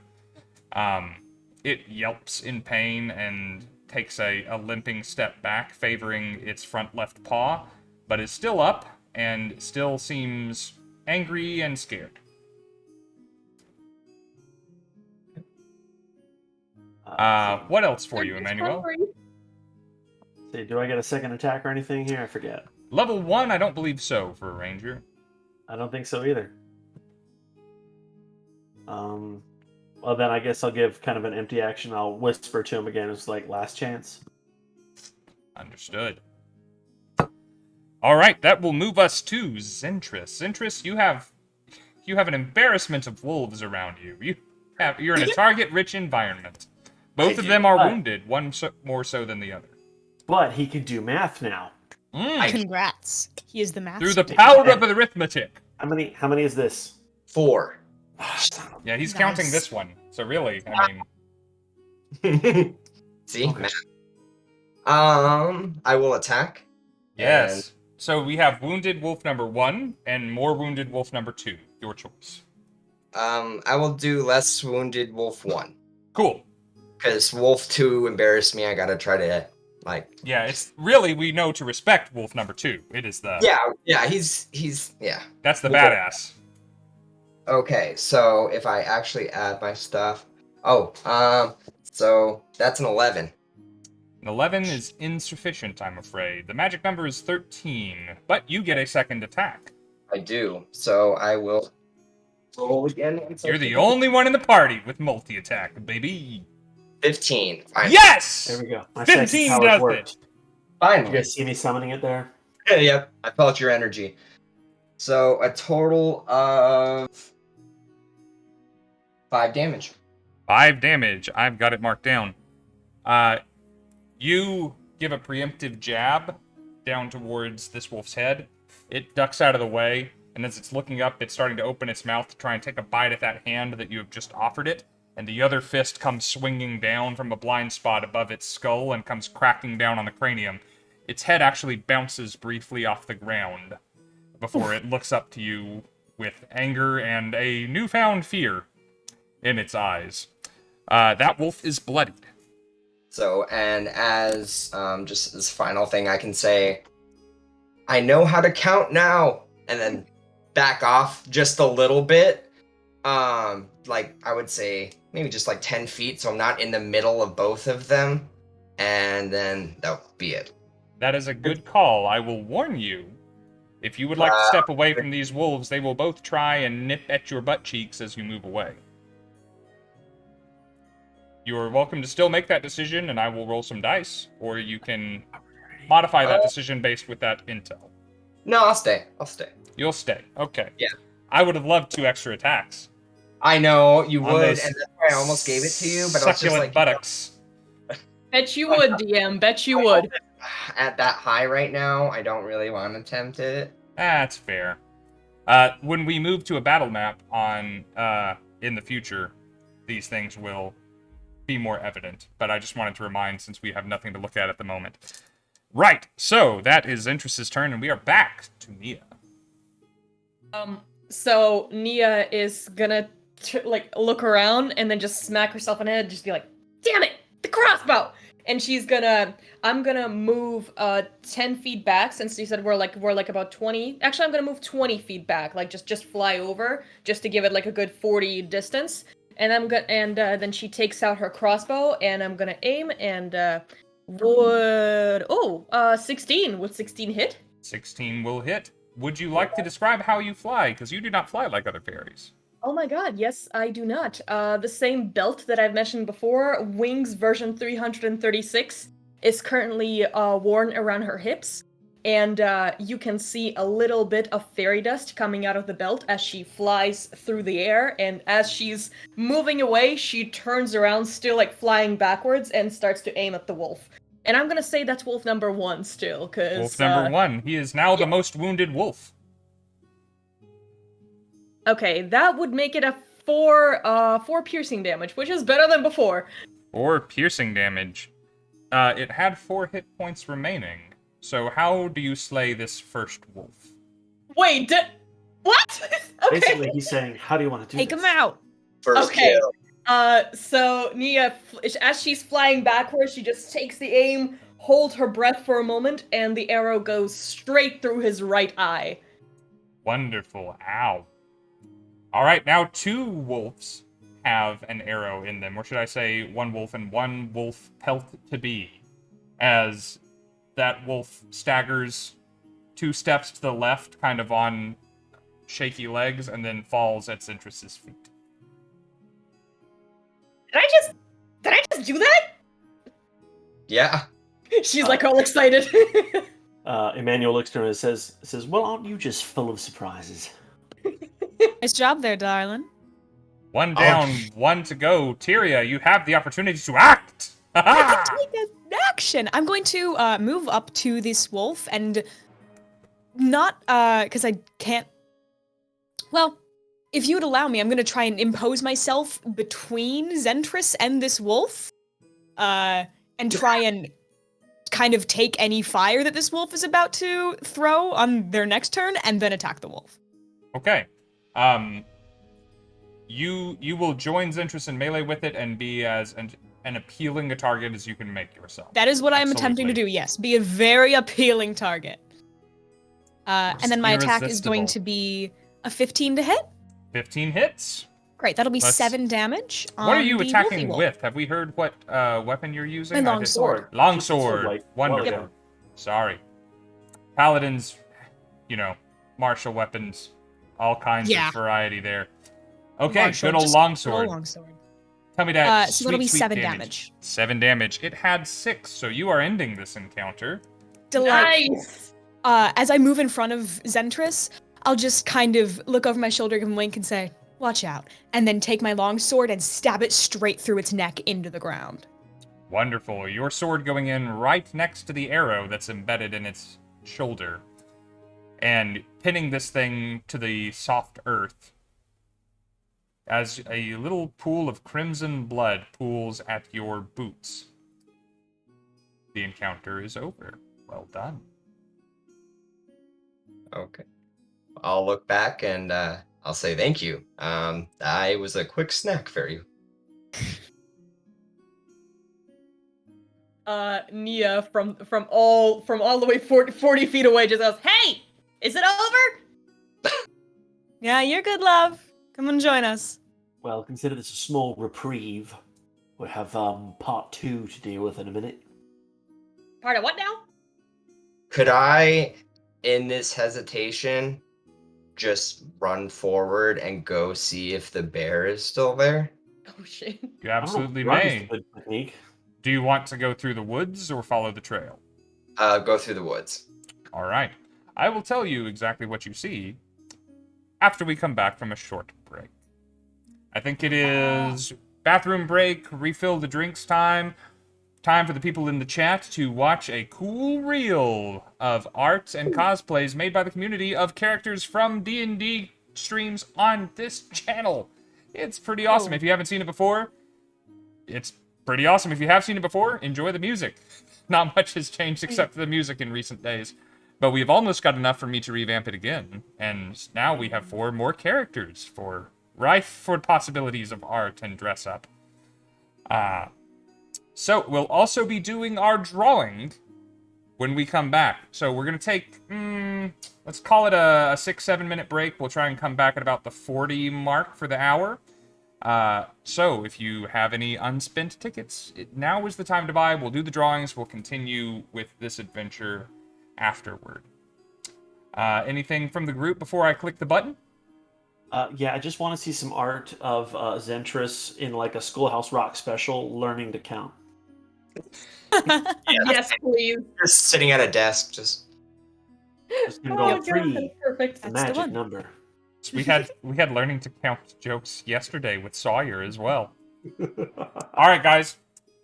We're going to show you some cool art. We'll be back in 6 to 7 minutes. See you soon.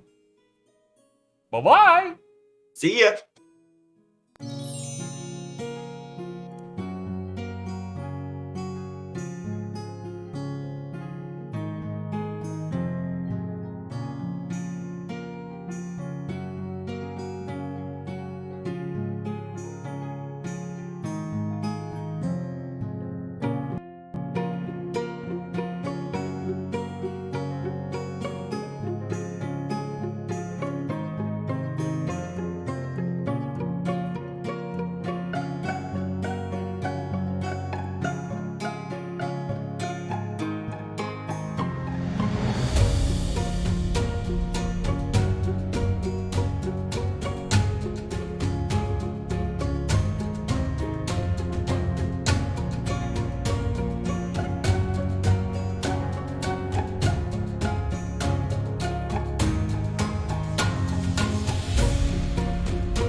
Welcome back, everybody, from the break. I hope you enjoyed the cool art and the relaxing music, specially selected to soothe you while you waited for us. Glad Alice and Katya were amused by that. Levi and Sam are used to my shit. Welcome back, everyone. It's giveaway time. So, I hope everyone has bought the tickets they plan to buy. Hi, Sarah. Glad that you could join us. We have not gotten stuff on the way to you yet, but should soon. So, just keeping you updated on that. We're going to give away things in the order that they were won. Or the order that they were unlocked as giveaways for the evening. We are going to be starting, then, with the cool hollow dice made out of tiny laughing skulls from Misty Mountain Gaming. That is going to be our first giveaway. As I navigate to the giveaway page, is your last opportunity to sneak in a last-minute ticket, so I hope you do. Use that time wisely as I navigate to it. Doop-de-doop-de-doo. It's okay if I win, right? You? No. Oh, darn. Okay, Oh. You have other ways of getting dice. You're connected to the company, man. You got the hookup in your own house. Yeah, good. Just inject Oh me my. with that gemstone. All right, we have 197 tickets purchased for this Whoa. giveaway, guys. Several people have maxed out with 20. There's only 11 entrants for those 197, but someone is going to be very happy, and that increases the chance of winning for those who did enter, and it is now closed. Let's draw some winners, shall we? So, for the Necro set of hollow dice, barely on screen, right over here, looking absolutely delicious, our first winner appearing in the chat. Drumroll. Oh my. You know what? No, don't give it to her. Don't. But she entered the right way, and she got him. She's not a person participating in the stream. Type. Like, I will leave it to Sophie whether she wants them or not. As far as I'm concerned, she won them fair or square. Reroll, she Oh, says. she's Reroll, another winner. If you didn't want to win, why did you enter, girl? she's yelling. We just She's said it- yelling no. I She's yelling. see She's that. yelling no. Reroll. So, Okay. real Reroll quick, I will thrice. say, I drew winners for a giveaway a couple of months back. My brother, who was not allowed to win because he was a streamer with us, won 3 times in a row. We just Oh kept- my god. There he is. Steve's talking about it in the chat now. He's Ravenheart in the chat. Oh. All right, let's draw another winner. I didn't know that was you. Grimforge! Payton! Whoa! My Columbus security guard man who just had a new little Grim baby last week or the week Congratulations. before. As so congratulations, as a birthday present for little Grim, you get some hollow dice. Please do not have him or her hold them and eat them. That is a choking hazard. But Not for a couple of years. congrats, my friend Grim. I betcha he is at work right now, so he probably won't see this until later. But congratulations, Grimforge, my guy. I actually went out and had dinner with Grimforge when we were at Origin Game Fair. Him and Vile, and he's a super solid dude. I love that guy. All right, congrats. That is our first winner. We have 2 more yet to draw. Now we will be drawing for a custom engraved leather dice tray. It doesn't have to be this cool Yggdrasil symbol. Whoever That looks so wins, cool. thank you, I did it myself. It doesn't have to be the symbol. If when someone wins, they can communicate with me through the community Discord. If you're not in the community Discord, please get in there so you can communicate with me about what you want on your dice tray. I have several options. So, let's draw a winner for that. The winner of the leather dice rolling tray is the Existential Nerd! Community manager, the Existential Nerd, my streaming buddy on Friday nights. Don't think he has a lot of our merch yet, so now he will. He will have a leather rolling dice tray personally engraved by moi. Silly. Nice. Oh, Grim says the baby is sleeping on him right now. Oh, that's so cute. Little Grim. Grim and Sarah and Eric were part of a community one-shot we did several weeks back. That is available on YouTube if you want to see these people's wonderful faces. Go search for... what did we call that? It was I forget what I named that. I have so many weird names for one-shots these days. But, well done you. Congrats, Eric. So happy for you. And yet, that is not the last thing we are giving away. We also have a mystery bag. This mystery bag will contain a set of dice, good old plastic dice that we all know and love. Also, a wristband with one of the classes from the player's handbook featured upon it. I'm wearing the Bard and Paladin ones right now. As well as a little clasp pin. It doesn't have to be the little cleric. But look at this little cleric, isn't it adorable? It could be this or one that looks somewhat different based on the class of your choosing. It's got a little mace. It is not focused. Yes, the winner, this one, I will try and accommodate the wishes of the winner's choice of class pin and bracelet for the classes. Oh, my Sophie says, I hear the sorcerer bracelet is very special. I love that sorcerer's bracelet. All right.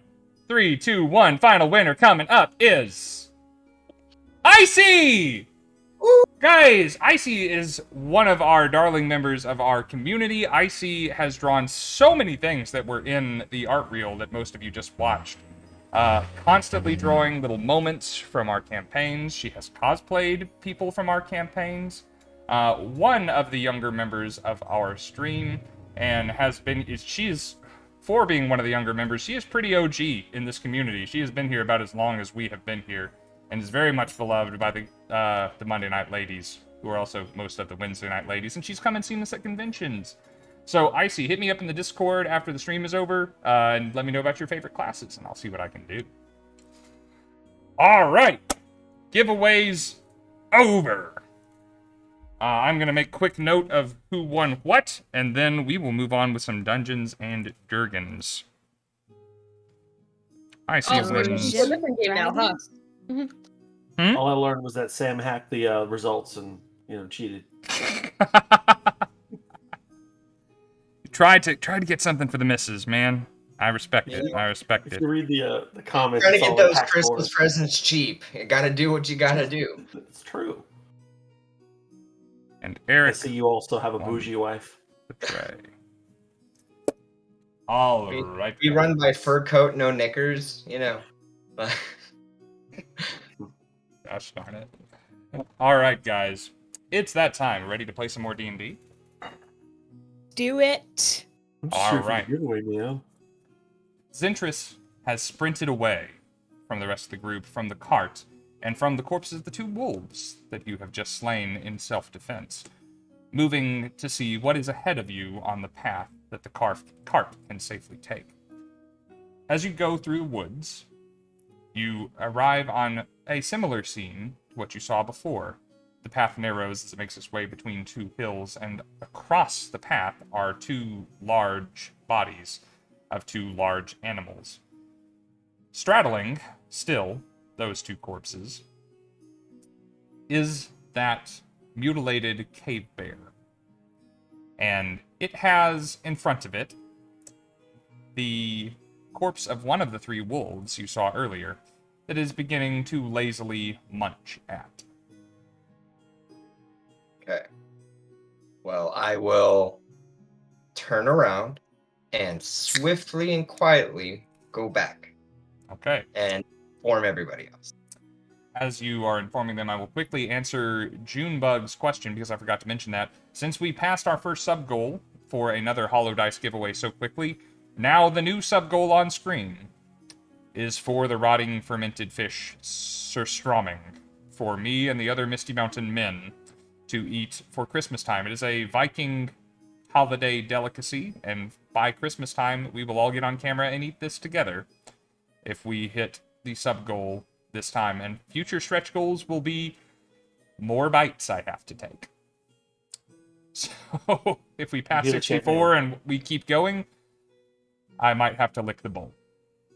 Stinky fish. If you don't know what surströmming is, I will type it in the chat so you can look it up. It is awful, but it is a delicacy, and something that I haven't had, and something that my boss really wants me to eat, so yeah. He would. Yes. He's going to join in. We're going to do it together, and I strongly suspect we're all going to regret it. Yup, I believe that sentence entirely. Right, so Zentris, you arrive and let the others know that there are still 2 large carcasses, still a large cave bear, who is now contentedly munching on a 3rd wolf. Well, what should we do now? Seems the only way forward is to take care of this obstacle. So, maybe try and ambush it and then run it off and/or kill it if we don't have any other options. We could, bring its corpse in and trade the pelt for a very good coin. I like the idea, so I will be the first to say, ladies first. Gladly. Well, the concept of fighting 3 wolves and a bear was a bit intimidating, but 1 bear by itself, One not as bear. bad. Try and get the drop on it. I think so. I believe we're on a thin path. We might be able to derail him. Let's give it a shot. Cool. Also, So, then Tyria will lead the way, and she'll hold her shield up and kind of crouch and walk down the path, holding an action to run, and she'll get ready to she'll get ready to run and attack the bear as soon as she can. Okay, and you're going without the cart, correct? I was going with the party. Okay. Sorry, not the cart, sorry. The party, no cart. The party, I was no about to say, cart. leave the cart back. Yeah, we're not bringing this cart with us. Not yet. Before we walk off together, I will quickly tie the oxen to a tree, just Good in move. case they get spooked. Yeah. Good And move. then I will catch up with the group. Good call. And we're trying to sneak attack, if you will, this bear. Okay, so you're trying to stealth forward. Yeah. The party is moving as a unit? I am a very loud girl. I am a strong one. I am loud. So I would suggest, if you want to be sneaky, don't go with me. I'm about to say, here's my answer for this, and it's also a good question. How do you catch a unique bear like this? Unique bait. No, unique up on him. Guys, prepare for several more sessions of Levi being on this channel. Nice. I am so impressed by that noise, by the way. That Like, was oh very my well God. done. Levi is a noisy guy, and most of them are good. That's right. one of my favorite things about Rob is his insults are really well tailored, and I appreciate them. I genuinely meant that as a compliment, but also, yes. You like to burn a little bit, but I respect it. I do. A little bit. But I don't burn the people I don't like. If you're not worth Exactly. me burning, I don't burn you at all. You're like hot stuff. It burns, but it feels good. Sure. Alright, so we are not sneaking forward as a group then. Going directly down the path. If one of you two, I'll take that in character. I'm going directly down the path. If one of you two, supposedly sneaky boys, want to run around and try and, attack it unseen, you're more than welcome to do so. I am probably going to be too loud, but I will still try and sneak as best as effectively as possible. It's up to you two, what you would like to do. That is his plan. He says, "Yeah, I'm gonna go up there quietly first, and if all else fails, fall in." I will actually stand with you to see if maybe as a group he might just be spooked. I doubt it, but I don't think I can really do anything from the bushes like you can. So I'm just gonna stand strong. Just head over there, and if it looks up at us, maybe make a bunch of loud, aggressive noises and wave our arms really aggressively. Give it a shot, and whoever it comes at, we come at it first. Yeah, let's go. This works so well. Okay. So I was a little distracted by what's going on in the chat. 3 of you are walking down the road, and Emannuel is in the woods? Yes. Okay. Yeah. Emannuel, then make a stealth check. The rest of you are marching down the road. You take the little turn to the left, and it curves back to the right, and you all stumble upon the scene that Zentris saw. This bear is you have an unusually large oxen with you in Acorn. This bear could probably carry Acorn off if it thought about it. Like okay. it is a Oh my. beast. But it is currently laying on its belly with 2 paws folded over a wolf body that it has taken several large bites of, and it is just ruminating on the flavor as it seems. It's not in any particular hurry. It's just kind of relaxing there. And as you all make yourselves very much known coming down the road, it changes nothing about what it is doing, except that its eyes stay fixed on your little group. Emmanuel, what was that stealth check? 21. And it does not break eye contact to look at anything else sneaking through the woods.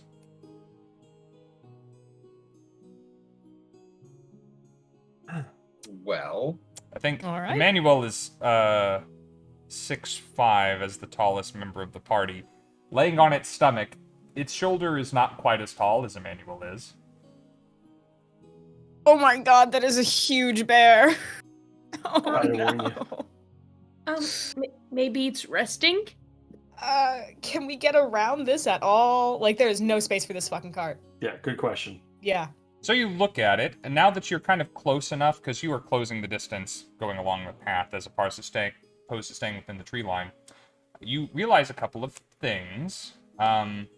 You're going to realize much of this without any need for a roll. If any of you would like to roll who are on the path, you are welcome to try and see more than I am about to tell you for a perception check. Sure. But what all of you do see, regardless, and if someone rolls well, I will add to that, is that the bodies on the ground that it is kind of laying across as though protecting its second and third course are the bodies of 2 horses. They have saddles on them, but no saddle bags. There are several arrows sticking out of each, some of which have broken from the weight of the bear laying across them. They don't seem to be mutilated as yet. The arrows seem to be the cause of death. You also note that, yes, indeed, this large bear is scarred to hell and back, and it definitely has no vision out of its right eye, to the point where it looks like it's constantly winking at you. okay. How were Oh, those 19 perception perception? checks? A 19? Okay. I got a 15. 15? 17? Okay, with 15 and 17, you notice about those arrows that they are all incredibly uniform. You know, if you make your own arrows, like Emmanuel was doing this morning, there's probably going to be some variance between the different pinions and feathers that are used for the flights and the different shafts, especially if you're just using whatever you can find in the forest. These seem manufactured by comparison. White feathers with blue tips to the flights. Also, you will note, Tyria, with your higher roll, that you have seen those horses before. I knew it! When you parted ways with Gundren and Sildar, their horses were not incredibly unique as horses go, but these are definitely the mounts that took them away from Neverwinter 2 days ago. The riders and the belongings from the horses are nowhere to be seen. I'll stop walking and just turn to my companions without taking my eyes off the bear. These mounts belong to Gundren and Sildar. I hope that they're still here, but I'm worried that we may not want to rush into anything. I know that I was the one that kind of suggested this, but I do think we might be better served just holding off for a moment, maybe trying talking to the bear. I don't know. Can bears? No, bears can't understand common. I know this. To the bear. Okay. Yeah, I mean, I suggest we go back to the idea with like the smelly thing. Maybe I can make something really stinky so that it actually like goes away. Well, he seems to be very protective of these corpses. Yeah, that's a good point. Well, hmm. No matter what, let's retreat. We can't do anything here. Like that. This is a much bigger task than we anticipated. So let's regroup and try to figure out what else we can do. Because I think I have an idea. I'm just making sure I do. Okay. So I have a torch, and if we can somehow light the bodies, you'll have no interest of being there. I don't think we should burn them, considering they might have evidence on where Zentris and sorry, not Zentris. That's your name. My name. Woo! Considering that's where Sealdar and those are the horses that Sealdar and Gundren were riding, maybe they have evidence that we would need to That's see. true. That's true. Yeah, and also those arrows. Maybe one of us can try to sneak up and try to get one of them out because they might have some more information about what the hell happened here. Okay.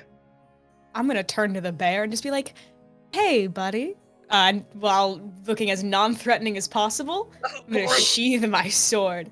Oh God. Hey, buddy boy.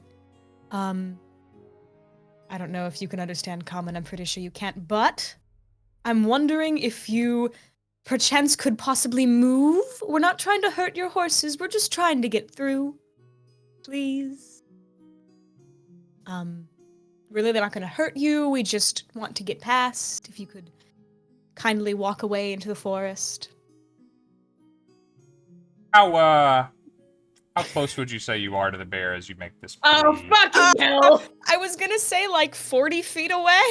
Okay. I'm staying as far from the bear. Okay. Normally you would roll animal handling for this. I invite you to make a persuasion check. I'll gladly do that. That's mediocre. 16? 16. I remind that you have 16 is not a bad roll by any means. Before I tell you the results of a 16, would you care to use either your guidance, your inspiration, or your PC's accomplice to just make something happen in your favor? Ooh. I know I would. Do we want to use PC's accomplice, or do we want me to try? Yes. The group's got to be in accordance. So if we're not going to, that's fine. So I can tell you, this is not a normal bear. We're gonna need help. Yeah. Okay. Whatever is going on, he's not normal. Whatever would give you that we'll idea. use PC's accomplice. We'll use PC's accomplice then. I very rarely saw PC's accomplice used against me, and I do adore it when it is used as PC's intended. accomplice. Thank you. Oh, who did this in this stream? I've got to scroll back up. Here, let's find out. I will be able to find it more quickly. That, I think, was Icy. Icy, winner of our new mystery bag, Icy. Thank you, Icy. Thank you, Icy. So, I see what? What do you see? It's spelled Iski, and I called her Iski for months before she told me how it was supposed to be pronounced. No. So, as you make your impassioned plea, Tyria, being as polite to this very old, very grizzled grizzly as you can, it seems to take in your words, and though you are very correct, there is no way bears should understand common, your intent somehow seems to carry through, as the light of recognition is recognizable behind its large amber eye. With a groan of a man in his 30s or beyond leaving his favorite recliner, he pinches the neck of the wolf in between his large jaws, slowly rises, and begins walking nonchalantly as you please, as though completely unbothered by the circumstances around it, towards the tree line on the far western side, or northern, I suppose, of the scene of carnage, stopping only to give a glance back towards the horses, as though marking where they are for later, and then walking away with its prize. Okay. I will shakily turn. Zentris or Nia, please go get the cart. I'm gonna stay here. And, I will go do that. okay. Emmanuel takes this opportunity to sneak up and starts going through the evidence as he can to collect whatever he can find. You said what, bags and stuff? Yeah, Well, if there's anything it Whatever has- happened. Saddles, yes. Saddlebags, no. And there were saddlebags when Gundren and Sildar same- left Neverwinter. Same with Nia. She's also gonna fly up right after like standing there frozen for a moment and just looking up at Tyria and just going, I can't believe that worked. But bravo nonetheless. If Oh, we- well, Tyria the Bear Whisperer. that's gonna be my new name. Tyria the Bear Whisperer, and then Nia flies up to and starts like inspecting the arrows. Okay. Zentris, you have no difficulty going and collecting the cart. That's what you're doing for the next few moments, and all will go according to plan. Emmanuel and Nia, I need to keep putting that emphasis back there. You are investigating the grisly scene. I will continue to use that adjective. Adverb? Adjective. Would you like to roll individually, or would you like to combine forces and give one or the other advantage? I will accept investigation or survival to learn different things. You could each roll one, or you could combine forces on one. To propose giving advantage because I have +5 to investigation. Just throwing it out there. I have that's +3 to survival and 0 on investigation. Why don't, if you'll accept my suggestion, why don't you each roll what you're good at, and you each have inspiration if you don't like your rolls. Yeah.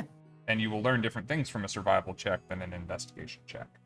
You want us to use our inspiration. I see that. Well, you're probably going to get them at the start of next session anyway, because our community is so cool, so... True. I have a 19.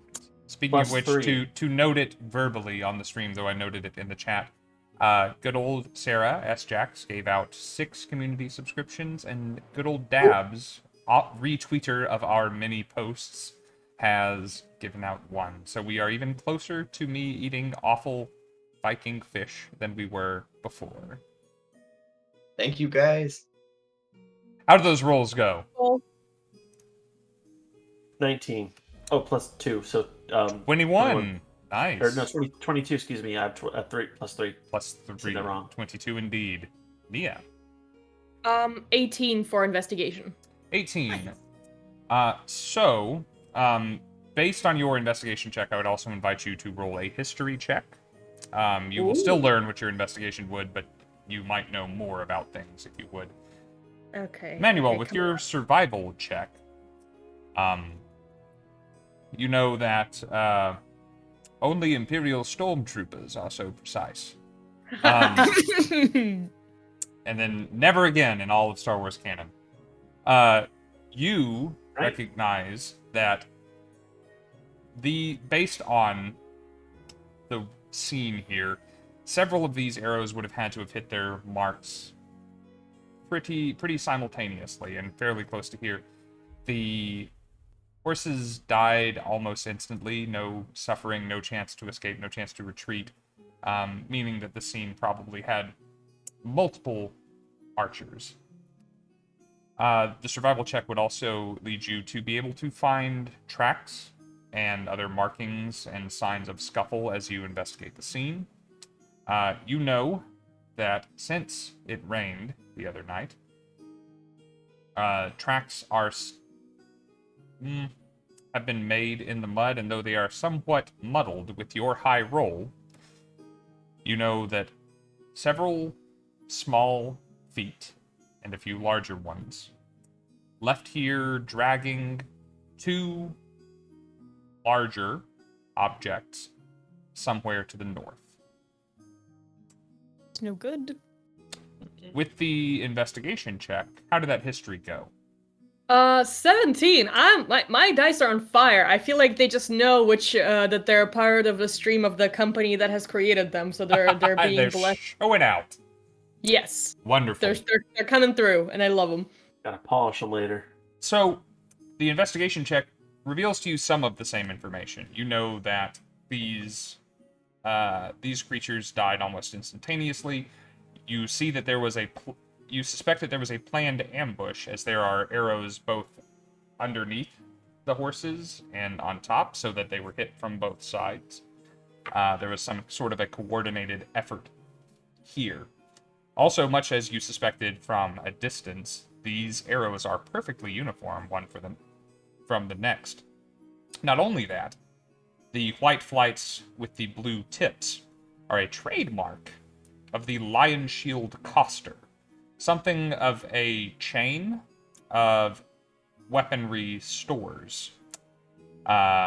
Something of a surprise to see them out here, but as most of their representation is farther east. However, there was a shop in Neverwinter before the ruining, and as you know, there are some in some of the towns and villages here, and certainly farther to the east. Nevertheless, every arrow in these horses is alike and from the Lion Shield Coster. Also, with your investigation check, you know that these horses were certainly in good health, and you can see, not that you needed to learn it through your investigation check, but you did do nonetheless, that certainly there were more belongings on these horses than there are now, based on where some hair has been rubbed one way or another, and where blood is and blood is not, because it was blocked by possessions that they are no longer wearing. I hope I described all of this well, and that is what the two of you learned. Do you have any questions about what I've told you? No, I've ascertained that while the ambush happened, they realized it didn't go their way. Several people were able to escape, probably on a few horses. 2 got left behind. They managed to get their saddlebags off, and these are the remains that are left there. I will amend that slightly. Actually, and that should have gone into the survival check. Thank you for reminding me. Specifically, since you are a ranger, and because you rolled above a 20 on your survival check, there is blood here not belonging to the horses. Mm-hmm. And that blood is mixed in with the trail of the larger objects dragged off to the north. Now, does the trail lead up into the trail we're taking, or is it a completely different route? No, so it is a different route. If you wish to continue to Phandelver, the cart is meant to follow the trail to the east. That is where your destination is, where you are meant to turn the possessions over to Elmar Barthen at Barthen's Provisions in the city of Phandelver, and then progress on towards the Stonehill Inn. Let me double check. Yes, the Stonehill Inn to meet Gundren was the plan. That is still the plan. The trail of the aftermath of this battle, whoever left it, went north, not east. All right. Well, we have a job to do. While I'm considering all what to do and whatnot, I take out, I start removing things from the horse food, as the snack. I leave the horse itself. I try my best to take off the saddles. Is that doable? Can I remove them without causing a problem or wasting too much time? Yeah, you guys are all kind of poking about, and Zentris is on his way with the cart, so you have a few moments. And I attempt to remove as many arrows as cleanly as I can, not only for evidence, but potential ammunition. That's just always good, and, the bear doesn't want to eat the arrows, I'm sure. Sure. All of the arrows underneath the horses have been snapped by the weight of the horses, obviously. Roll a d8, and you are able to recover that many intact arrows from the scene. Zentris, you are now arriving and are welcome to interact with this scene, as I hear from whoever just spoke up. You've got it, Levi. Nia is leaning down to pick up one of the snapped arrows and looks at the feathering on the end, and then looks at everyone else and just goes, that doesn't make any sense. If it weren't for these, I would have thought it was like a regular ambush of some bandits or something, in which case it would be really screwed. But I recognize this pretentious craftsmanship anywhere because we tried to work with the Lion Shield co-star back in Neverwinter, and they apparently were too good for us or something. So if they attacked Gundren and Sildar, we have an issue to deal with. Yeah, I think that taking care of Gundren and Sildar is a little bit more important than getting to Phandelver at this point, considering that if we take the stuff to Phandelver, there's going to be no one there to take it from us. Nobody to pay us. And nobody to pay us. I would really suggest we go and find Gundar and Gundren and Sildar. Gundren and Sildar. I have these names written down, but I cannot remember them. You're all good. You learned them today, so no problem. I'm bad at remembering names in real life, much less. Yeah, Jim, we all are. You don't always have like a little snippet at the bottom of their screen telling you what they're called. Lads, what are we thinking? How do we feel? We'll approach with the cart and retain all the information that everyone learned. And, well, what should we do forward? Well, my immediate plan is to get out of this area in case the bear turns back around. So again, I'll tell that to them. It says, well, I think we should get a little distance between us and the buffet, and then plan further. The bear fae? Nice. Yes, I do like that idea, although it seems by the tracks that if those are tracks that belong to Gundren and Sildar, that means they were dragged up north, and the bear also, went north, so... Went west. Did he? It did not go in precisely the same direction as the trail. So why don't we take the cart, pull it off of the road, and hide it as best we can, take as many necessary / valuable take the necessary supplies, and then follow the trail of the hopefully not dead bodies? Yes? And take the horses, and also use a stinky thing to hide it under the cart in case anybody gets any ideas. I'm using the stinky thing. I held on to it for too long. Well, we have... The oxen is already stinky. Well, we need something to ride. We're not just gonna walk. We don't know how long ago. By the way, can I tell if we ride something, it'll be a lot happen? Sorry, what? What was that, Darren? Sorry. I was just gonna say, based on my previous investigation roll, can I tell how long was the scene? Like, how did it happen? A few days, hours ago? It definitely happened at least since the overnight because it was raining, and so there were tracks in the mud since it rained. Afterwards, yeah. Mm-hmm. You suspect within a few hours. Probably happened, if not... I'll lump this in with the investigation and the survival. It likely happened during the rain. Oh, okay. Ooh. So we need to... Some things are washed away, some tracks are stained, and the only blood pools and whatnot that are somewhat preserved are in areas like under a piece of shrubbery or beneath, or somewhat sheltered by a rock or a piece of the hill. Well, let's go find Gundren and Sildar. And are we convinced that that's who these horses belong to? I'm positive of it. Certainly they're horses. At least by the affidavit of those you're traveling with. And now that you are looking at it, certainly could be. Even if they weren't their horses, would you rather just leave two defenseless people to die? No, definitely not. Exactly. Cart, let's pull it off. Alrighty. I will pull it over into the woods. Like, not too deep, but just deep enough for where...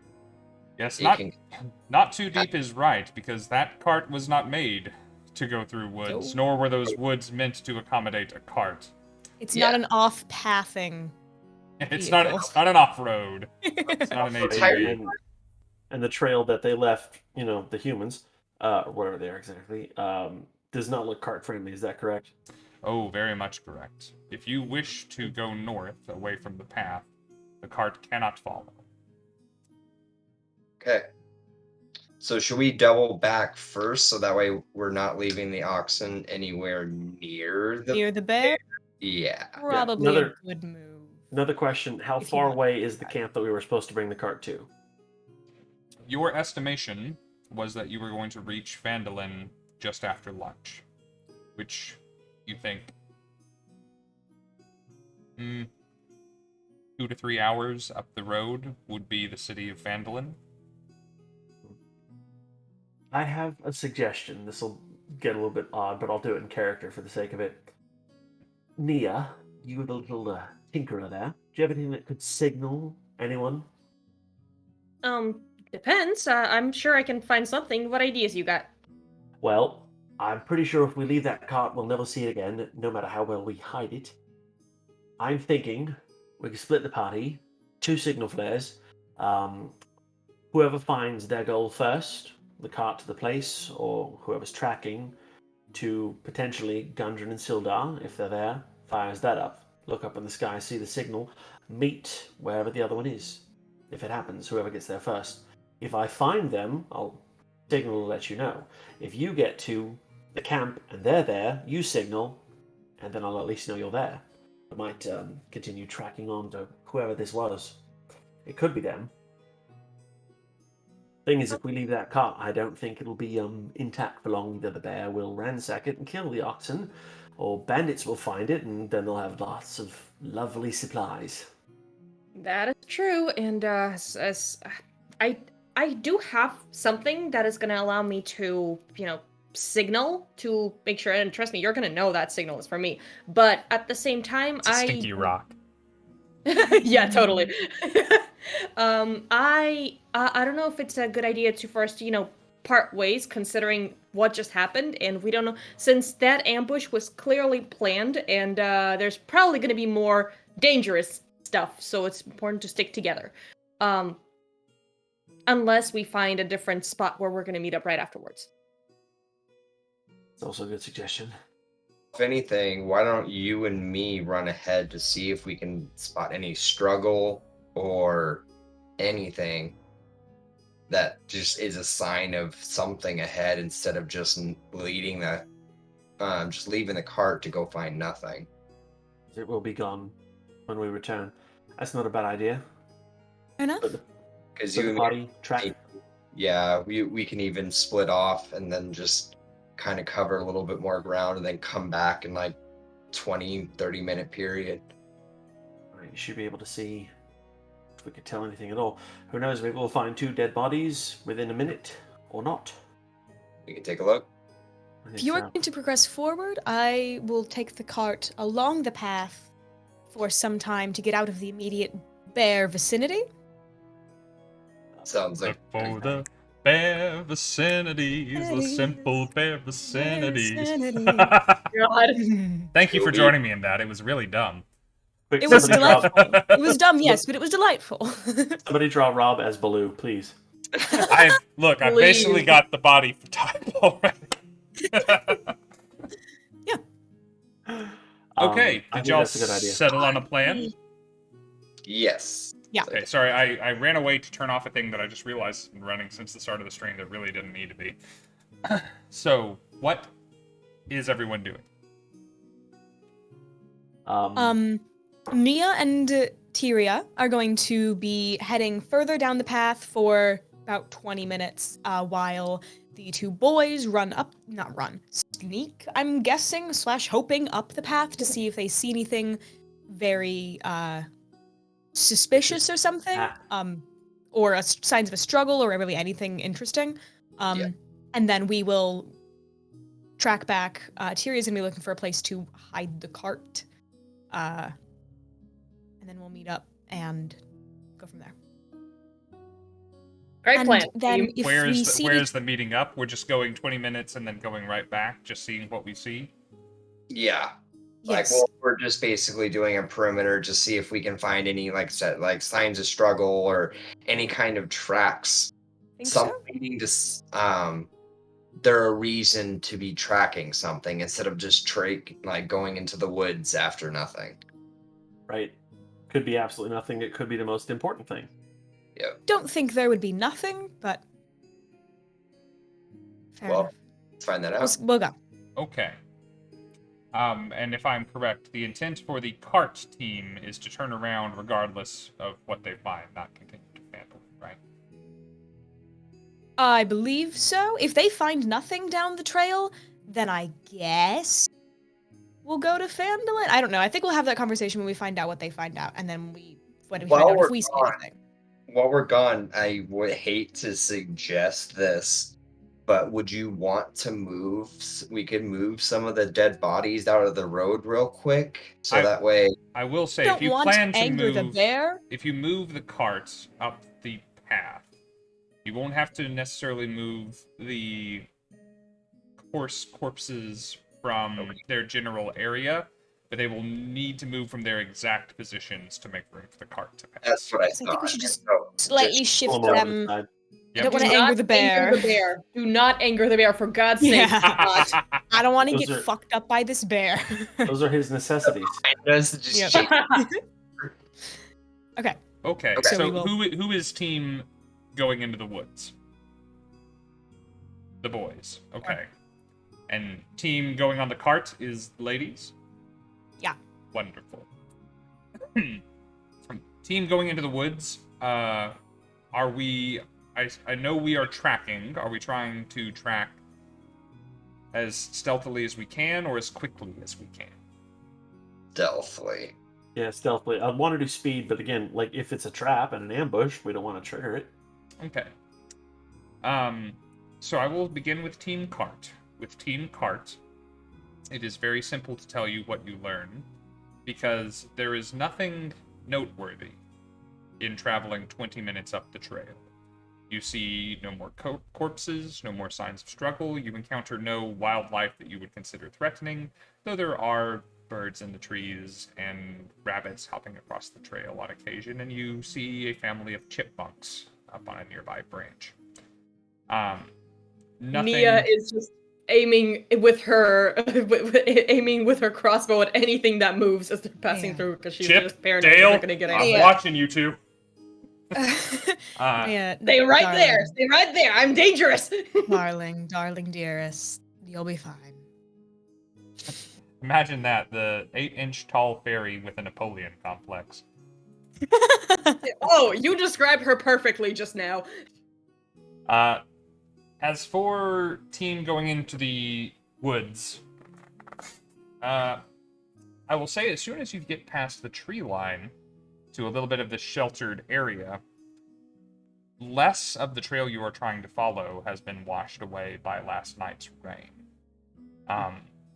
Knowing what I do about your survival skills, I don't think there's any particular need to roll. You are winding your way north in a less than direct path. While whoever is moving on this track, and with whatever prize they have claimed, is trying to take the path of least resistance on their way to a particular place, known to them but not to you.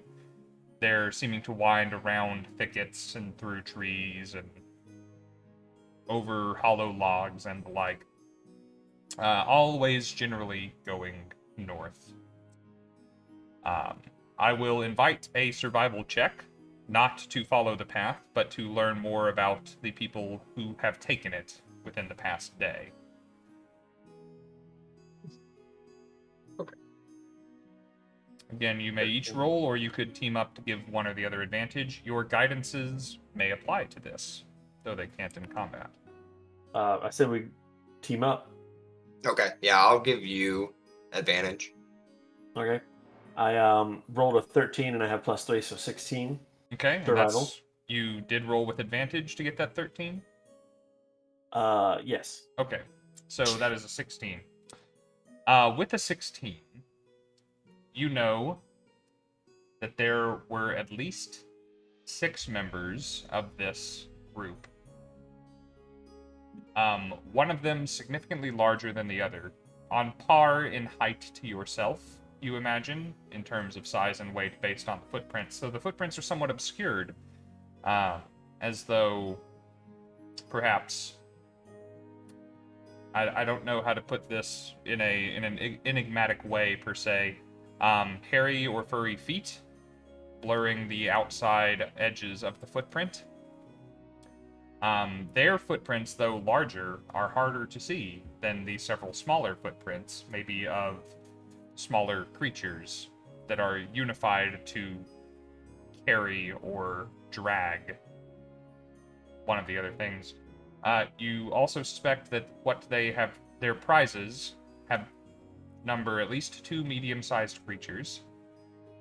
Based on what you know about the horses, it is consistent that Sildar and Gundren, not in any shape to transport themselves, were taken along this path. They were ambushed. That seems likely. I relay that to Zentris. I let him know the thing about the footprints and whatnot, and I say, I think that we have picked the correct direction, and I'm pretty sure if our friends are still alive, they are that way. Well, do you want me to run back and go tell them, or should we just both go together? Because you seem to be getting a good trail of it. If you want to keep on following that trail and we could catch up, or if we want to go back and regroup and then follow the trail again.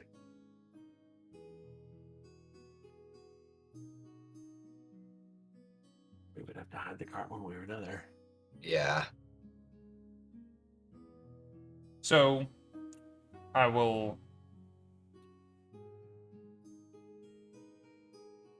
As the information that you have has presented itself, your friend and employer, Gundren, and Sildar, who one of you knows better than the other, seem to have been taken as prizes. Possibly alive, possibly not, by some group who was prepared for their passage. It would be inconvenient to bring along, in fact, I should say impossible to bring along a cart laden with 500 gold's worth of possessions that Gundren purchased in Neverwinter for this expedition.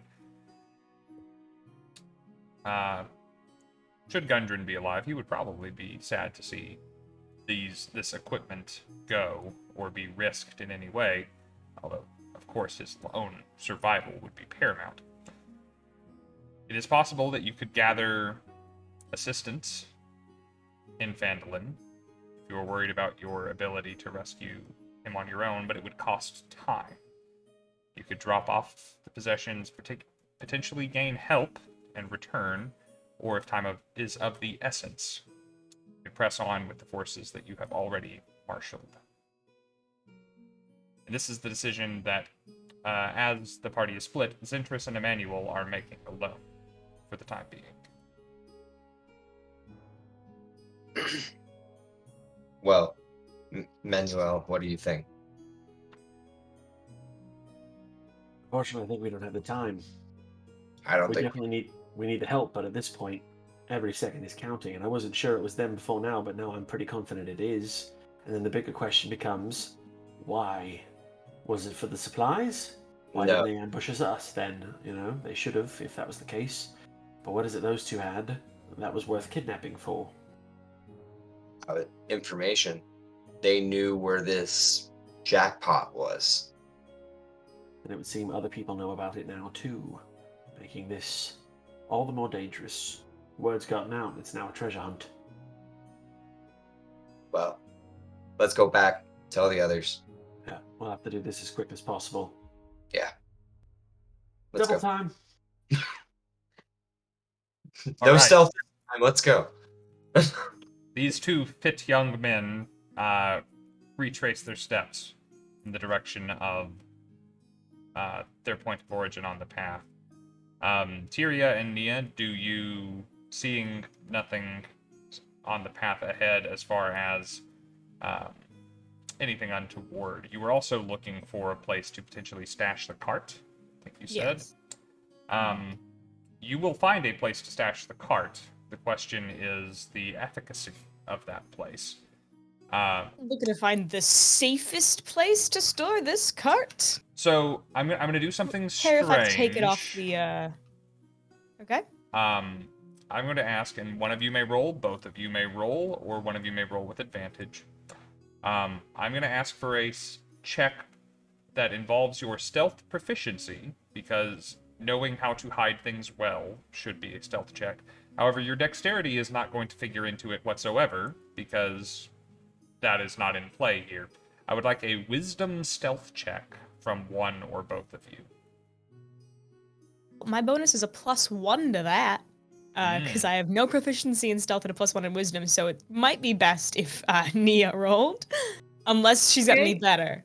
I am a better, but like a little bit, because actually my stealth would be shit because I have just +1 to stealth. So I was ready fully to give it to you, but I have +3 to wisdom. So I think I'll take the roll. Roll it a +3. Your guidance or inspiration would be involved, and Tyria, if you had wanted to roll it, your armor would not play into this. You would not be at disadvantage, obviously, for something that you weren't trying to do. Yeah, no, I'll just help her out so she can roll at advantage. Roll with advantage, Nia. Thank you for that, because the first one will be a total of 5. So Yeah. yeah, Please be better. so that's a nat 1. I'm gonna use my inspiration if the DM would allow me, even though this was an advantage. That is Thank fine. you. Okay, this is the deciding. Okay. We are emerging from this with a proud 9. With a 9. Ladies and gentlemen, we're trying to hide the thing. Look, I have good news. You found the perfect place to hide it, up between a couple of trees where there's bushes in the way, and you can't see it from the trail. I mean, unless you were, like, looking for it, and now that it occurs to you, you are looking for it, but it fits so snugly. Sounds great. Can at that moment, Zentris and Emannuel just pop out of the woods and be like, "Oh, hey guys," and just like spot them immediately. Well, you're doubling back now. They've made it 20 minutes up the road. You've made it 20 minutes up the trail. Now they're trying to hide the cart. Unfortunately, you haven't come back yet. Oh no. Okay. So as However Nia's, convenient that would be. It would be convenient. It would be convenient. As convenient. Nia is like pulling some of the bushes to the side, she like flies a couple of feet back and then proudly looks at Tyria, just like, ah. Amazing job there, darling. I think it works great.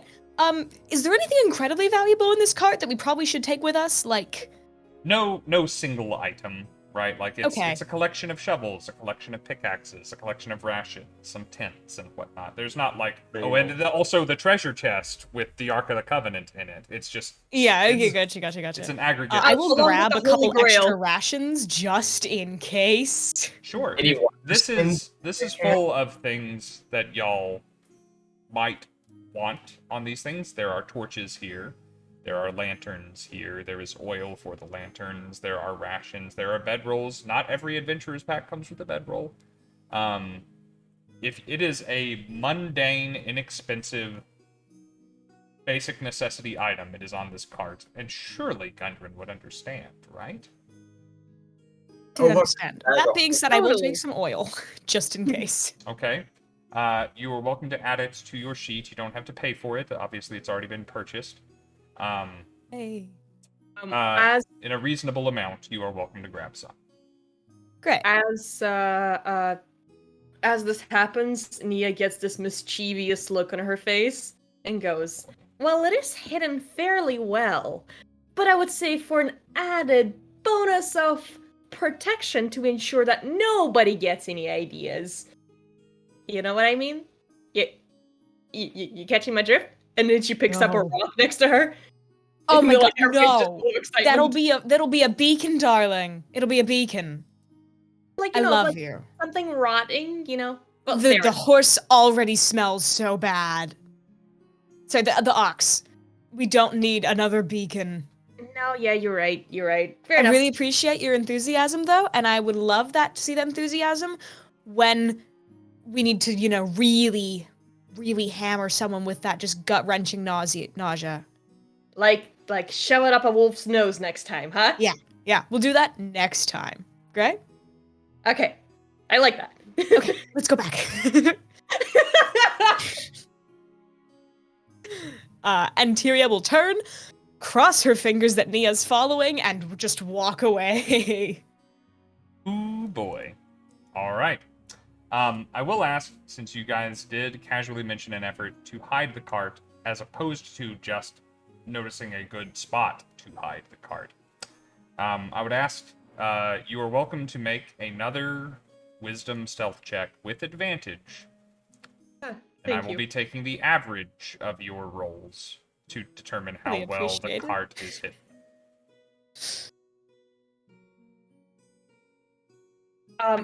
Should I roll it again?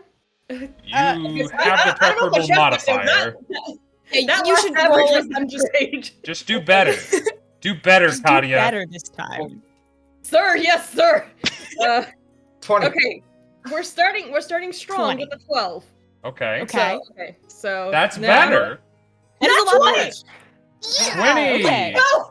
So It's 20. invisible. This will be so much Camo better. Has been invented. 23, right? With your modifiers? Yep, that would be a 23. All right. Yes! 23, Oh, average out with a We come out 19. victorious. Always round down in 5th edition. We're going to call that a 15 instead of a 9. So, Appreciated. we will, it is less likely that someone just casually walking by is going to see your cart. Delightful. That said, it's going to make you 10 minutes late for your date with Emannuel and Zentris. We're Abby fashionable. can wait. You're also you're traveling 20 minutes by cart and then moving 20 minutes back on foot. So, Yeah. Emannuel and Zentris, you make it back to the meeting point of Dead Horse Junction, and wait longer than you anticipated before the girls appear coming back down the trail. The bear doesn't come back, does it? Not that you shit. notice. My perception, do I notice? You don't notice. Okay. Yes, You sir. don't. Yes. And you are reunited once again. So I tell them the information. I said, well, pretty sure we're on the right trail, and we're pretty sure it is them. Evidence to the contrary is that the secret's out. There are people hunting them, and now there will probably be more people looking for the treasure. So whatever information they have, we have to make sure no one else gets it. So let's go. You hit it very well, right? No one's going to find it, because I'm sure they'll kill us if we get it wrong. Good. I'm going to trust that you listened to all the lessons I gave you last night, and that's going to work. Let's go. Manuel, the you famous roll your eyes. late-night lecturer, just all around the campfire. So, the basics of hiding a cart. That was what it was about last time. Pretty much, yes. Okay, we are coming towards the end of our stream tonight. Let's try and get us to the next thing before we do. Treading on a path that you have trod before, Emannuel and Zentris are able to lead back and retrace their steps perfectly to the spot where they turned around. And Nia and Tyria, it is not all that difficult to follow the trail, even not as trained in survival as Emannuel might be. You think, if you were looking for this, maybe I could have followed it too, right? I mean, I'm glad Emannuel's here because we're going faster and time is of the essence, but these people were clearly not moving with an intent to conceal their tracks. Not that it would have been easy dragging two bodies. You have made your way about an hour north of the trail that you left. The going has been slow as you guys were tracking around and trying to make sure that you were remaining on the correct path. Gaps in the trees and whatnot, you would have washed the trail away, and you have to go around the clearing looking for the new spot where it picks up and whatnot. It seems even you find one space where apparently the group had to take a short rest while dragging away these this dead weight of your friends. Dead? Dead? Ah, damn it. Gundren better not be dead. I think that's what Nia just says as they keep walking. I have information. They either would leave the bodies if they had what they wanted and then kill them, but why would they take the bodies? This doesn't make sense. Yeah, they need them alive. Yeah, they absolutely need them. Well, we just need to be on the lookout for the Lion Shield co-star. Because if we find that, we most likely will find whoever attacked them. Well, I think we'll find whoever attacked them when we find them. So. Yeah, I feel like trying to go after the Lion Shield Star is kind Probably a bad of odd. It's all a commercial game. The coster is the real villains here, trying to profit off of the common man. They activated the volcano. Damn. Oh god, no. Don't say that. Nia is gonna just destroy them if that's gonna be the case. All right. All right, we make it down the trail. Continue down this trail. Excellent. Can I do a perception check to keep in, like, see if there's, anything following us, like a gigantic bear? Bear or something along those lines. That is not a terrible thought. Go ahead and make your roll. Okay. Yes, it is, Sarah. Kind of you to notice. Oh, shit. Well, 21. 21. So, there's no giant bear following you. Friends. Since you have made a perception check, however, I will note a few things. First of all, as you're following the trail, you hear the sound of running water, and shortly you come upon a stream and realize that the trail is now following the riverbank. You also notice that you are getting into stonier ground as you are in the foothills of the Sword Mountains now. I will also note that there is more traffic on the foot trail that you are following now. This is no longer a group going in a certain direction. This is several creatures coming and going from somewhere to somewhere else as you have reached this riverbank. Now, is it similar footsteps to the small and furried ones, or more like boots? It is, and you also notice some evidence of wildlife who has come here to the stream for hydration. There are deer prints and wolf tracks and the like. Okay.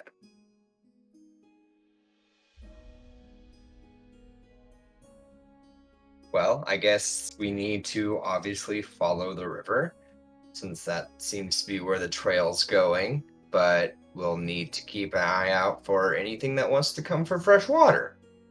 So, I suggest move quiet. You suggest That it. is- I I suggest. Tyria looks down at her very, very loud, noisy chainmail, and then looks up and gives you a nice. Suggestion. Like, it's entirely up to I'm you. not going to be trying to be loud. Say that stealth is more of a guideline than an actual... Emannuel looks at Tyria and says, "Think light thoughts." Think quiet ones. And just, move. Not like a maraca. Ah. If we went Maraca. into a mariachi, I'm sure it'd be very useful. I mean, I could shimmy my way I could shimmy the whole way there and make a nice little, like... Yeah, maybe you'll scare them all. Yeah, like, I can do it, like, on rhythm, and then one of you guys could do, like, a little beatboxing thing, and then we could pretend to be traveling, Oh, boy. Use my traveling drum. troupe of musicians. Bardic twinspiration. That's a reference to the podcast. Actually, the real secret is we all Megatron into a massive bard band. And Yep. That's definitely the. All of us multi-class at level 2 into Bard. Guys, if y'all All told me that this is the kind of campaign you wanted to play, we could have done something so different. Man, that's really bard core. Right? Yeah. I really think it's a bard idea. Anyway, you guys begin following the riverbank, and it is now your intention to move more carefully as you are reaching a higher trafficked area. Is that what I'm hearing? Yes, I believe so. Well, so I will say, the trackers amongst you think that this is probably, now that we're following the riverbank, it is kind of a landmark. It is less likely that we're going to veer away from this without some kind of sign. You could follow on the same side of the riverbank or opposite sides of the riverbank. You can travel in a group or fan out. You can travel stealthily or not at all. So I think these are individual decisions. So, Zentris, tell me what you are doing. I'll be kind of running ahead and just kind of like scouting out, just skipping through rocks, running, floating between side to side. Okay. Pretty much the same. All right. Are you hoping to be near or far from Zentris as he does this? As close as I can. I have a suspicion he's faster than me, although I'm pretty quick. I think he's going to have me on speed, so I'll do my best to keep up. What are your speeds? Monks get faster as they get higher in level, but he's just a level 1 boy right now. Mine's 30 feet. Boy. I think his is as well. I think so- mine is too. So Yeah. then we're even Yeah, footing. we're in. right Then now. we're If I can tie find it. race. Tyria, is your intention to try and keep up with them or to separate yourself? I'm just gonna walk. Yeah. She's just carrying out the center. If something comes to attack, that's fine.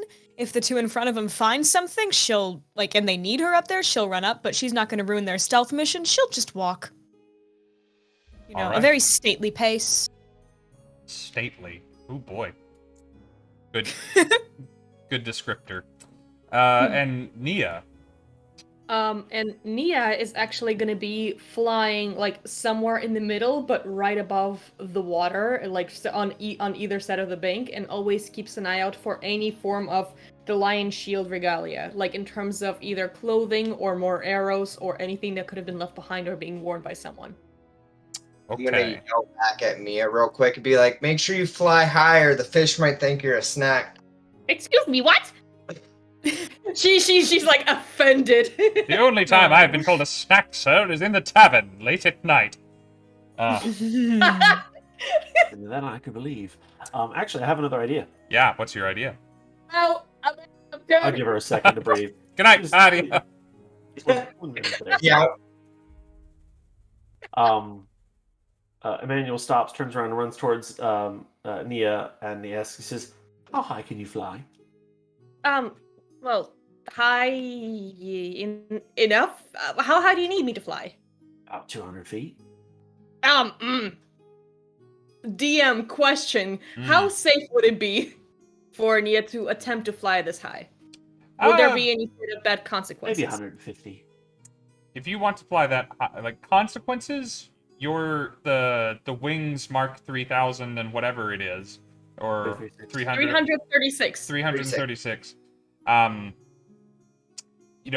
strong mountain wind may make it difficult for you to move exactly as you want to move, but if you trust in your tinkering, there's not really any danger with the altitude, but falling. Okay, so Nia just thinks for a moment and then looks up and goes, "Actually, I can, but, and that's a big but. In case the wind decides to have any other ideas, I will make sure to use the same thing that we planned on to signal, so you guys will be able to find me. Because please don't leave without me if I'm just gonna, get yeeted somewhere. Huh? I'll catch you. This is so for basic for campsites for anyone. There's some basic rules to follow, and we've hit several of them right now. The fact that there is outcroppings and sources of water means that it is very likely that whoever these people are we're following cannot be that far. If you can go up somewhat high and spot smoke in any direction in the way that we've been going, that is very likely to be their campsite, and then we'd have a heading. Could you check? Okay. Yeah. She's looking nervous. I think I can do that. Let's go. Here, real quick, let's tie a rope around you in case if you do get knocked, we can kind of... Balloon? I love how we always add extra steps to whatever we're doing. Nobody would say that, but sure. She looks at Tyria just after the balloon comment. She's like, Fine. Not a balloon. Rope typically It's a comes in balloon. increments of 50 feet. That would... Yeah. I will say, if you're trying to fly above a canopy while strung on a rope, it's going to be kind of hard to travel and drag the rope through all the branches above She can do your it. head. You know Nia, what I just mean? fly. Hope I'm not gonna get yeeted off. Nia, just So fly. I would Keep tell an you eye this. for ya. What I mean by these strong mountain winds is more to intimate that you might be flying slower than you're used to, as though you were traveling in difficult terrain on the ground. Not Okay. that I'm going to send you to Timbuktu. I mean, it was kind of, that's the impression I got, that I'm just gonna get, like, flown somewhere out of the way. So Guys, it'd be nice. Nia's flying into the Tomb of Annihilation today. She's made it all the way to Chult. Say goodbye to Nia. Yay! Manny says one last thing to her. He says, if you see any big birds, abandon. Just drop straight down. Come Ask right back. them how to get to Sesame Street. Right. Birds. I did not think of that. Thank you for making me think of all the birds that I... Anyway, before I change my mind, let's fly. Fly Alright. away. Up you go. Oh, glory. You successfully break the tree line. You wind your way through large and small branches and get up to where you can see that, yes, you are quite close to the base of the mountains now. You didn't realize just how close you were getting when you couldn't look above the tree line. Wow. Okay, this is fine. We're fine. It's okay. Could you make a perception check for me? Let's do this. Challenge works with me here. Come on, 9. chat. Do you want to use your guidance die? This would be a good one. Let me use my guidance. Guidance. That's a D4, right? That's a D4. Perfect. Okay, so that gives me a 12. A 12. I'm fine very much, by the way, if any of you want to donate inspiration to someone else. The fact that sure. you have it is that it is yours to use or to give away as you please. It I'll doesn't take have my to be inspiration to Katya. Okie doke. Thank you. Have fun. Wait, I do believe in we need you. it? Is a 12 gonna give us anything? Well, I don't think you can ask that before. Can I? I think you gotta use Nice inspiration before technique not. there, yeah. Yeah, maybe I'm gonna either open my mouth if we're content with the 12 or if we're going to reroll. Just re-roll it, babe. Sounds good. We End the believe. game. Do We're it. gonna get another one at the start of next session. I guarantee it. Icy and Grim and Dabs and the crew are gonna show up and hand these out like candy. I see, sincerely apologize, but I completely wasted that advantage opportunity because the next one will be a 7. I am sorry. No. So It's we're still fine. at the total of 12. With the 12,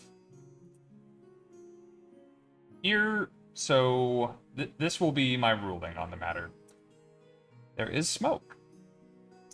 It is being carried away by the wind up here above the tree line that no one down there is having to experience.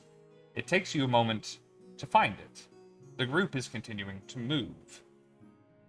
The group is going to realize something before you make this discovery and are able to return to their new location. But what you do manage to realize while you were up here with this ideal vantage point, which is a very good idea, by the way, It's that great. there is a stream of smoke coming out from the ground. There is no source of flame that is visible. And upon further inspection, as you get closer to it, you realize that there is a hole. Not a terribly big hole. Not something that a normal-sized creature could fit through. That goes down into the ground of a cliffside. Or not a cliffside, but above a cliffside in the mountain itself. Almost as though it were a crafted chimney of sorts. It was not big enough for any other creature to travel down. You are an 8-inch tall fairy. Question. How closely does it resemble, like, anything that has to relate with a volcano erupting? Not at all. Okay, great. I thought we were going. I was like, oh no. It is a fissure that seems to have been somewhat worked into functioning to release smoke from below. Not well, and not recently. Nia, Yeah. squints, and then a smirk appears in her face, and she goes, "Well, well, well. If the lion's shields are there, they're gonna be for one hell of a surprise." And after that, she just dives back to get to the team. Alrighty. Team. As you are awaiting Nia's return, you have followed this river and realize, I think Zentris and Emannuel were towards the front as Tyria is walking in a stately fashion along the riverside, that you are approaching a cliffside. And the river seems to enter that cliffside, coming out of the mouth of a cave up ahead. The path that you are following vanishes from the riverbank, as though they were obliged to enter the river. You guys said you were trying to move stealthily as you went ahead. Of course, you are trying to move quickly. What are our passive stealth scores? 10 plus whatever we would add to roll to a stealth check. 15. 15. 11, but I have disadvantage on my stealth rolls. Got you. So, And Emannuel? Sorry, my passive stealth? Yeah, 10 plus whatever you would roll if you were to roll me a stealth check right now. Oh, I think plus sorry, I 4 don't for know you. how mine is +2. Plus 2 for stealth, so yours would be a 12. Good to know. Okay. Oh, now I understand you. I was a little confused. Okay. And what was your total not a interest there? 15. 15. Alright. So you are following the riverbank. Unfortunately, there's not a lot of cover approaching the cave mouth as you go. You're having to cross a little bit of a blank space as you follow the trail, as the people you were following likely did as well. As you are going, something feels off to you, Zentris, as you are moving forward. That cave mouth is dark. You know your Asimar eyes will be able to see without difficulty inside that cave. Your friends, maybe not so much. As you are considering this, and tempted to talk to the others, or potentially recommend them waiting for Nia's return, so you could handle this situation as a group, a well-manufactured arrow with white and blue flights flies out of the brush on the far side of the bank from an unknown assailant. Okay. That would be a 20 to hit. Ooh, that's Oh god. definitely a hit. I rolled a 1 on my damage. Well, So- you have inspiration. You have inspiration. But Hey, that's a damage for you. Do not. It's I not do. inspiration. Everyone. I'll let everybody know I can't use my inspiration on damage, just for hitting things. So lucky you. Yeah. However, that is still 3 points of damage as a very familiar arrow cuts into the side near to your rib cage and through your tunic. ouch. Not the fatal shot it was intended to be, but something to kick things off for next time, as when we return, we will be Oh, rolling come on. initiative in a new encounter. Dun, dun, dun, dun. Time. Yeah. The Good news is, Heck you found the yeah. place and the people. You know, that's what we're going for. People and place. So, Indeed. So, when we return next week, let me see if I can and give a little bit of a tease before we go. On next week's episode, tune in to find out what happens on a search for the Just- Spellforge. Just so I know that this thing works right. But aha, there we go. And let's move. It hasn't quite centered up, so that is a good thing to know for next Ooh. time. So we have battle maps. different layout, different things. So we are coming in towards a cave. As we join the different characters, they will have a slightly different perspective, as you can see. If we're on Roll20, I'll go ahead and swap you guys over, as a matter of fact. Let's go ahead and test before we leave. Does everyone see themselves on the map that we have moved to? Yep. I do. Okay. Can anybody besides Zentris see very far upriver? Absolutely not. Nope. Good. So the dark vision and the dynamic lighting is working. Oop! Don't you go moving around. In fact, Right. let me just in case anyone were to log in next week, or in between the intervening times. Let's put a nice, clean little immovable wall there in front of the cave that we can move next week. So the shot. Oh, come on.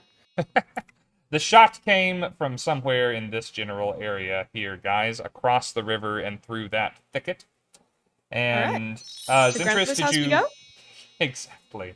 Zentris, did you mark your health points off on D&D Beyond? I did.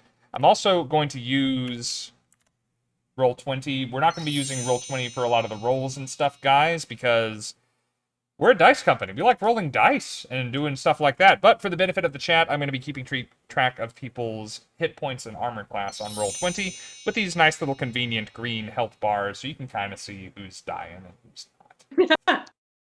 Charming. All right, I'm going to flip us back to the screen that we belong on here. With that, I'm also going to flip us back to the main page. We're going to skip that logo. Thank you to all of my players who joined me today for the first time, going out on a limb and trusting me as a dungeon master to tell you a story worth telling. Your guys' characters are awesome. I can't wait to see what trouble they cause me. It'll be all good fun. Yes.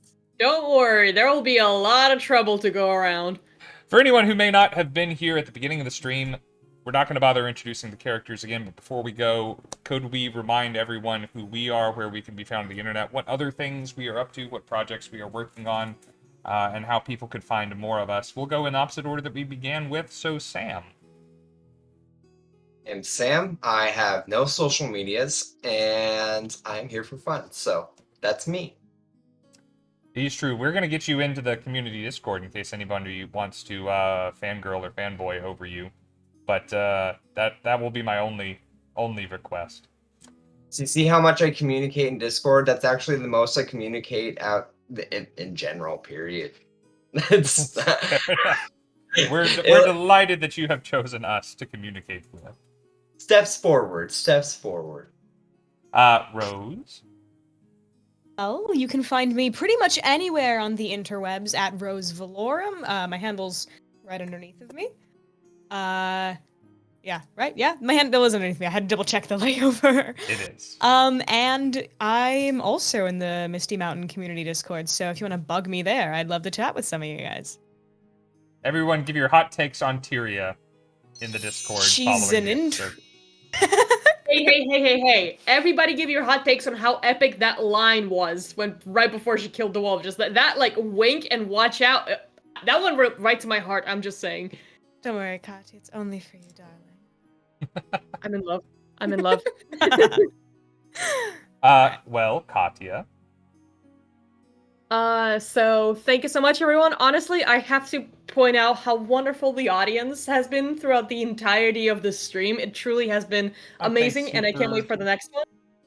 It has been lovely. My name is Katya Saturday. I'm an actress and a writer and a member of the wonderful cast of D20 Tales. You can find us on YouTube and on all of the stream platforms. We stream every Friday, and there's a lot of exciting stuff happening, and I'm so happy and so grateful to Misty Mountain Gaming to allow us to collaborate on this exciting story, and oh my god, I'm so hooked. I can't wait to see what happens next.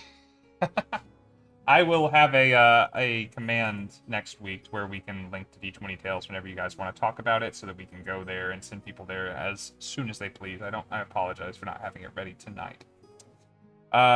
Levi.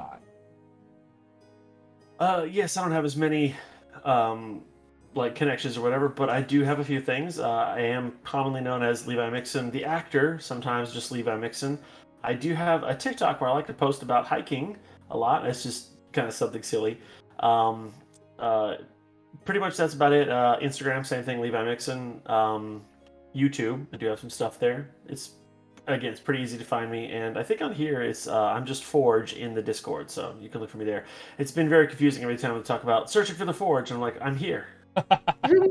Yeah, sorry about talking that about? one. That was Oh not yeah, that was great. that was not planned. A unfortunate accident of our planning.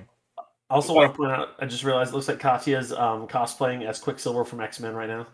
I mean, fair enough. Where's all the bullet holes? Yes. Definitely. Oh no, that's the Avengers the other one. one. No, The I X-Men know. one. I know. God. Brutal. Oh, Guys, if you're not already a part of our community Discord, the link is now in the chat. And I didn't really do much of introducing myself because I assume many people who follow this channel regularly already know who I am. But just in case you don't, I'm the D&D Wannabe. I am almost always a face on the screen when this stream goes live. I am the community manager and the content manager for Misty Mountain Gaming. I am most proud of a podcast that I make with my twin brother. It is Bardic Twinspiration. There's a link to it in the chat. We have been going over all of the new 1D&D playtest material in recent weeks, and we have another episode coming out on Saturday. If you want to play catch-up, listen to it at double speed. It holds up. That's how I listen to it when I have to edit it, so you might as well too. It's exciting stuff, and I talk about how we go from the Ranger being one of my least favorite classes in D&D 5e, sorry Levi, to the thing I am most excited to play in 1D&D, and all of the changes that made that happen. So I hope you check that out. We will be back with this exact campaign on Thursday to continue this adventure with these wonderful players. We will be streaming tomorrow night with the Existential Nerd playing through one of the best role-playing video games that I have ever played, Divinity: The Original Sin 2.